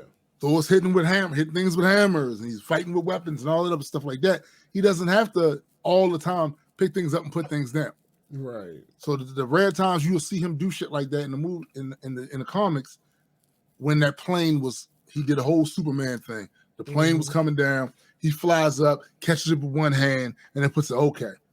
Or when he pushed the tectonic plates of the war of this world. This was in the Guard Butcher story. Yeah. He pushed the plates of a planet back together.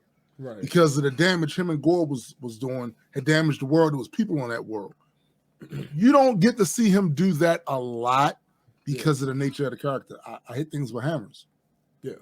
I may not be the god of hammers, but I hit things with hammers. That's what I do.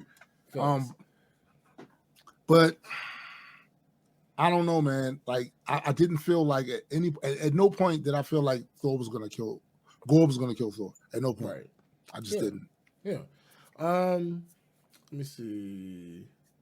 Okay, so the Necro Sword is supposed to corrupt the wielder, right? Yes.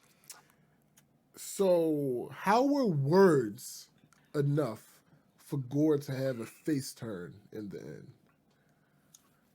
Wow. Okay, so if I'm remembering correctly, they destroyed the Necro Sword. Correct. So that's probably the logic of it not having the same effect on him anymore, because it's now destroyed, so it broke the connection or whatever. He still, of course, had enough missing his daughter. You know what I'm saying? All still that is still there, but maybe he's a more rational actor. And when he knew he was gonna die, and it's like, your daughter's here now, you're gonna be gone. You might wanna look out for your kid. Ingratiate yourself to the people that could potentially. I'm just saying, we know there's an afterlife in the MCU. Right. We know that. So absolutely. All right. Let's see. Blah blah blah blah blah. Oh, okay. Why wouldn't Jane tell Darcy that she's trying to cure herself? Darcy's clearly worried about Jane still going to the lab. Cyrus said maybe it's the thing where you try not to have your people worried about you so much, blah, blah, blah, blah, blah.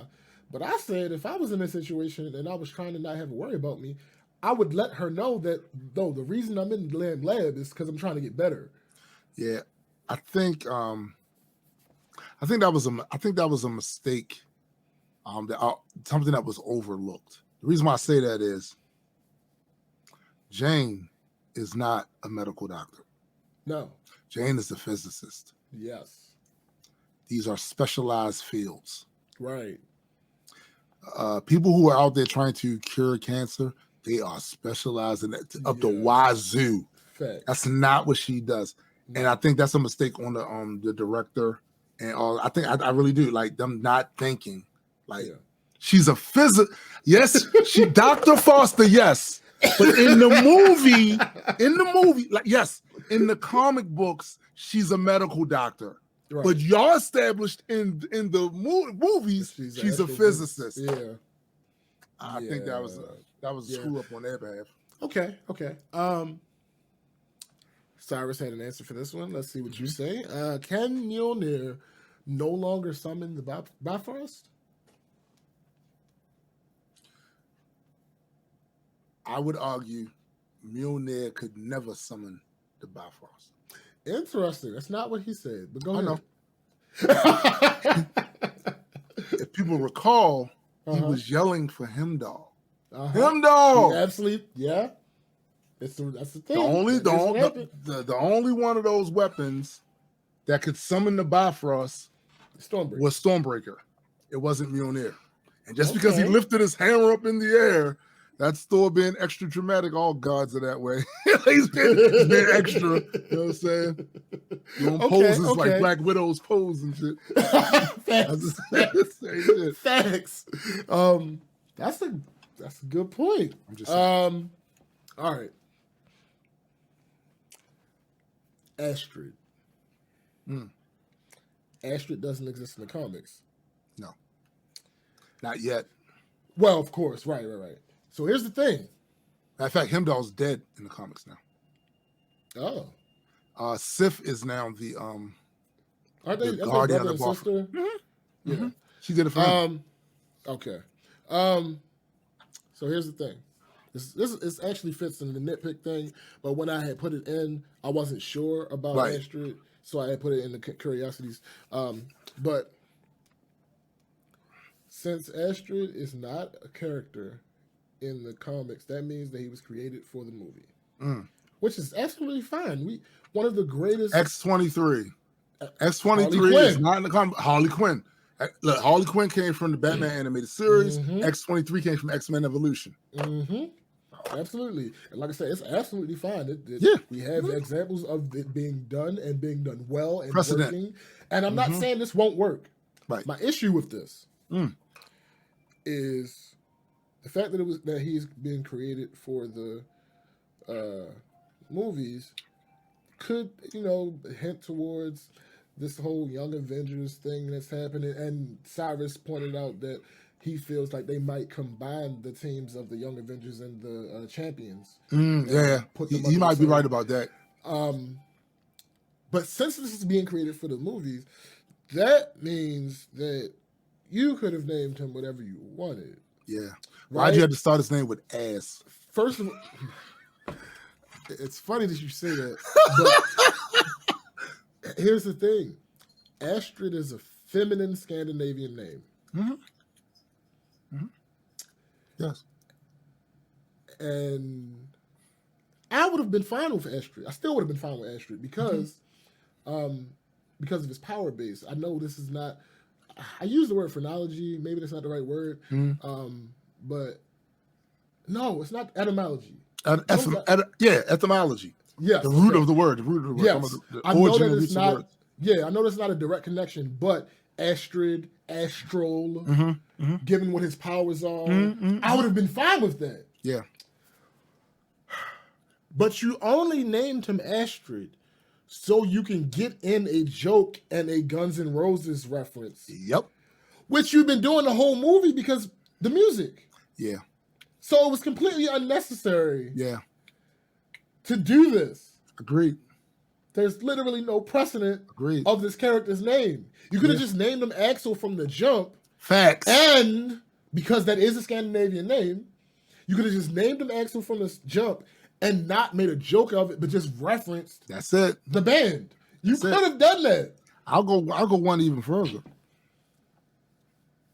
He has his father's powers. He has the comparable strength of all Asgardians. Other than that, why should he be on a team, the Young Avengers team? What purpose would he serve? It's a reason why they stuck Heimdall on that bridge. Right. Because his particular power set is perfect for somebody to be watching out and making sure nothing comes fuck shit up. And it would be OP in a I would- wrong way you for read him to be my- in the field. For him to be on Earth Bruh. in the field, Yeah. that's OP. Like no one should ever be able to sneak up on Nobody the would Young Avengers. ever be Ever. There would never be a surprise attack. Never. Because his senses are infinite. Listen, until they give us a young Gladiator, Gladiator's son, right? That has the speed. For those of you that never read the book, there was an incident. This is to me the top speed feat of anybody, including speedsters. Was when Clark, aka Gladiator, flew across hundreds of galaxies in the blink of a god's eyes to punch Heimdall in the face. Now listen, bruh, don't tell me about Flash. I don't want to hear it. No, that's the one right there. That's the one. Absolutely. So unless they got a character that can reach speeds up to that, there is no reason for Heimdall's son to be part of the Young Avengers. I don't see what else. What does he do? Like, listen, Heimdall was a warrior. We've seen him with strength feats, ripping the elves ship open with his blade coming out. We seen him. Oh, that's cool. I just don't know what his son is going to do on the Young Avengers team. Why? Right. Why would he be there? Why? And we getting Hercules. Yeah. So I'm hoping that means we getting Amadeus Cho. Yo, oh my God. Right? I'm hoping that's what that means. Because if they pattern Hercules after the Hercules in the comic books, especially in that run, that'll be a fun movie or fun series of movies. That will be fun because it was highly underrated as far as with fans and their attention when that series came out. But all the critics were saying the same thing. Yo, this is the best they've ever used Hercules. I didn't give a damn about Hercules after Kevin Sorbo with that bullshit he be on. I wasn't worried about him. I was worried about no damn Hercules. And then when I read the one right after World War Hulk, when they changed the Incredible Hulk book into the Incredible Hercules. Yes. That run, fire. Yeah. Fire. And it goes all from that all the way up to the God Squad, where they had the Secret Invasion link tie-in. And the Earth gods had to go fight the Skrull gods. So and Hercules led that team. Fire. Word. Absolutely fire. And we getting them. That's one of the things I liked about Love and Thunder. That we got Hercules. Yeah. We got Herc. And they didn't kill Zeus. Right. Thank you, Taka, for not killing Zeus. He is an all-father. So yes, the lightning hit him, but come on, B. He's the god of lightning. That shit shouldn't have took him out. Right? So thank you for not killing him. Absolutely. Yeah, that's all I have. Dope. That's all I have. So in closing, to reiterate my stance, right? It was an enjoyable experience. I laughed. Overall. Oh, yeah. That's really the only emotion that I was able to have. Yeah. Because Tiger robbed me of but it was an enjoyable experience. It really was. And this isn't something I wouldn't watch again. I have watched it multiple times. Yeah. But as a film, fundamentally, it just it falls apart. It does. It's too many. I think that'd be my closing statement. There are too many things in it that prevented it from feeling like a cohesive work that was up to the standard of Ragnarok, Endgame, Infinity War, all of those other ones, and not because those were serious. To be honest, Endgame had a bunch of jokes in it. There's a bunch of jokes in Endgame. Absolutely. Bunch of jokes. We got Infinity War. We got Fat Thor. Yeah. Like, come on. Like, Infinity War was funny. That whole interaction with Rocket, the rest of the Guardians, and Thor when they first met. It's funny shit. The shit with Drax thinking he was invisible because he was moving. Hilarious. Yo, the comedic timing of Mantis going, hi, Drax. Yo, that is perfect. That's the perfect edit I'm talking about right there. Yeah. So you see Star-Lord and you see Gamora. They're having a moment by the window. They realize Drax is over there. You turn around, look at him. You don't see Mantis anywhere near there. Nowhere near there. They talk. I'm confident you can't see. And before he even finished that, hi, Drax. Thanks. You got amazing. It. It's amazing. It is. It just works. Unlike the forced bullshit that Taika put. Yo, it was. Yo, it's Taika. You got to grow up, man. You do too many in a row. That's the problem. Too many jokes in a row. Like, give us. We it's need like space. Literally every serious moment was undercut. Yo, he was on some fucking except for when Jane died. Except for when she died. Yeah. That's pretty much the only one. He Geechee Gotti the whole thing. Every fucking bar. Like every fucking bar was a joke. Like come on, bro. And now one of the biggest criticisms just totally about the direction of where Thor went at, even when they were talking about Ragnarok as well.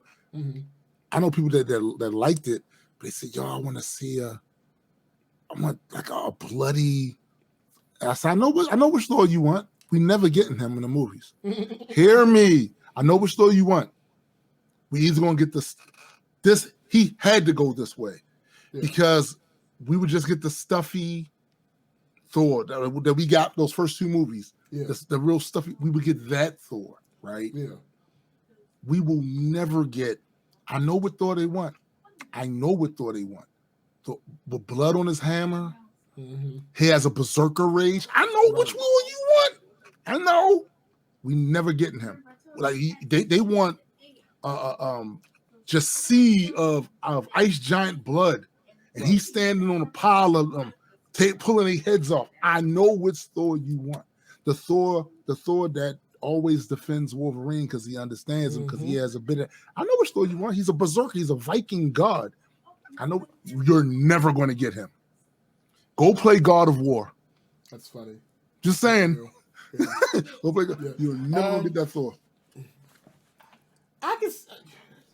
You say never. I can see getting a scene of that only after a Wolverine is fully established in the MCU. I think you have a better chance getting that from an alternate universe variant of Thor. Oh yeah, I don't care. Listen, I think we. As long as this one is still played by Chris Hemsworth. Yes, absolutely. Yeah, it can be a variant. I don't care. Because remember, there is a in the comic books, there is a variant of Thor that wields a hammer that can only be wielded by people that are unworthy. So literally everybody pick that shit up, right? That was when Thor became unworthy in the comic books. When he became part of the multiversal Avengers, he went to that universe, beat the snot out of that Thor, and took that hammer and could use it. Right? And he only could not use it right before he actually died from when the Beyonders killed him and Hyperion, because he had became worthy again. And when the Beyonders was coming, he went to pick the hammer up and he couldn't get it up, and he laughed. He's like, I hope my father can see me now. So he just grabbed John Bajorn, and him and Hyperion flew into the direction of where the Beyonders was coming, and all you saw was lightning, and then all this like solar power. That was it. Over. Like that's probably one of the best deaths. Whoever wrote that understood the character, understood the assignment. That's Thor. That's Thor. Speaking of that reminds me of a little touch that I did like from Taika.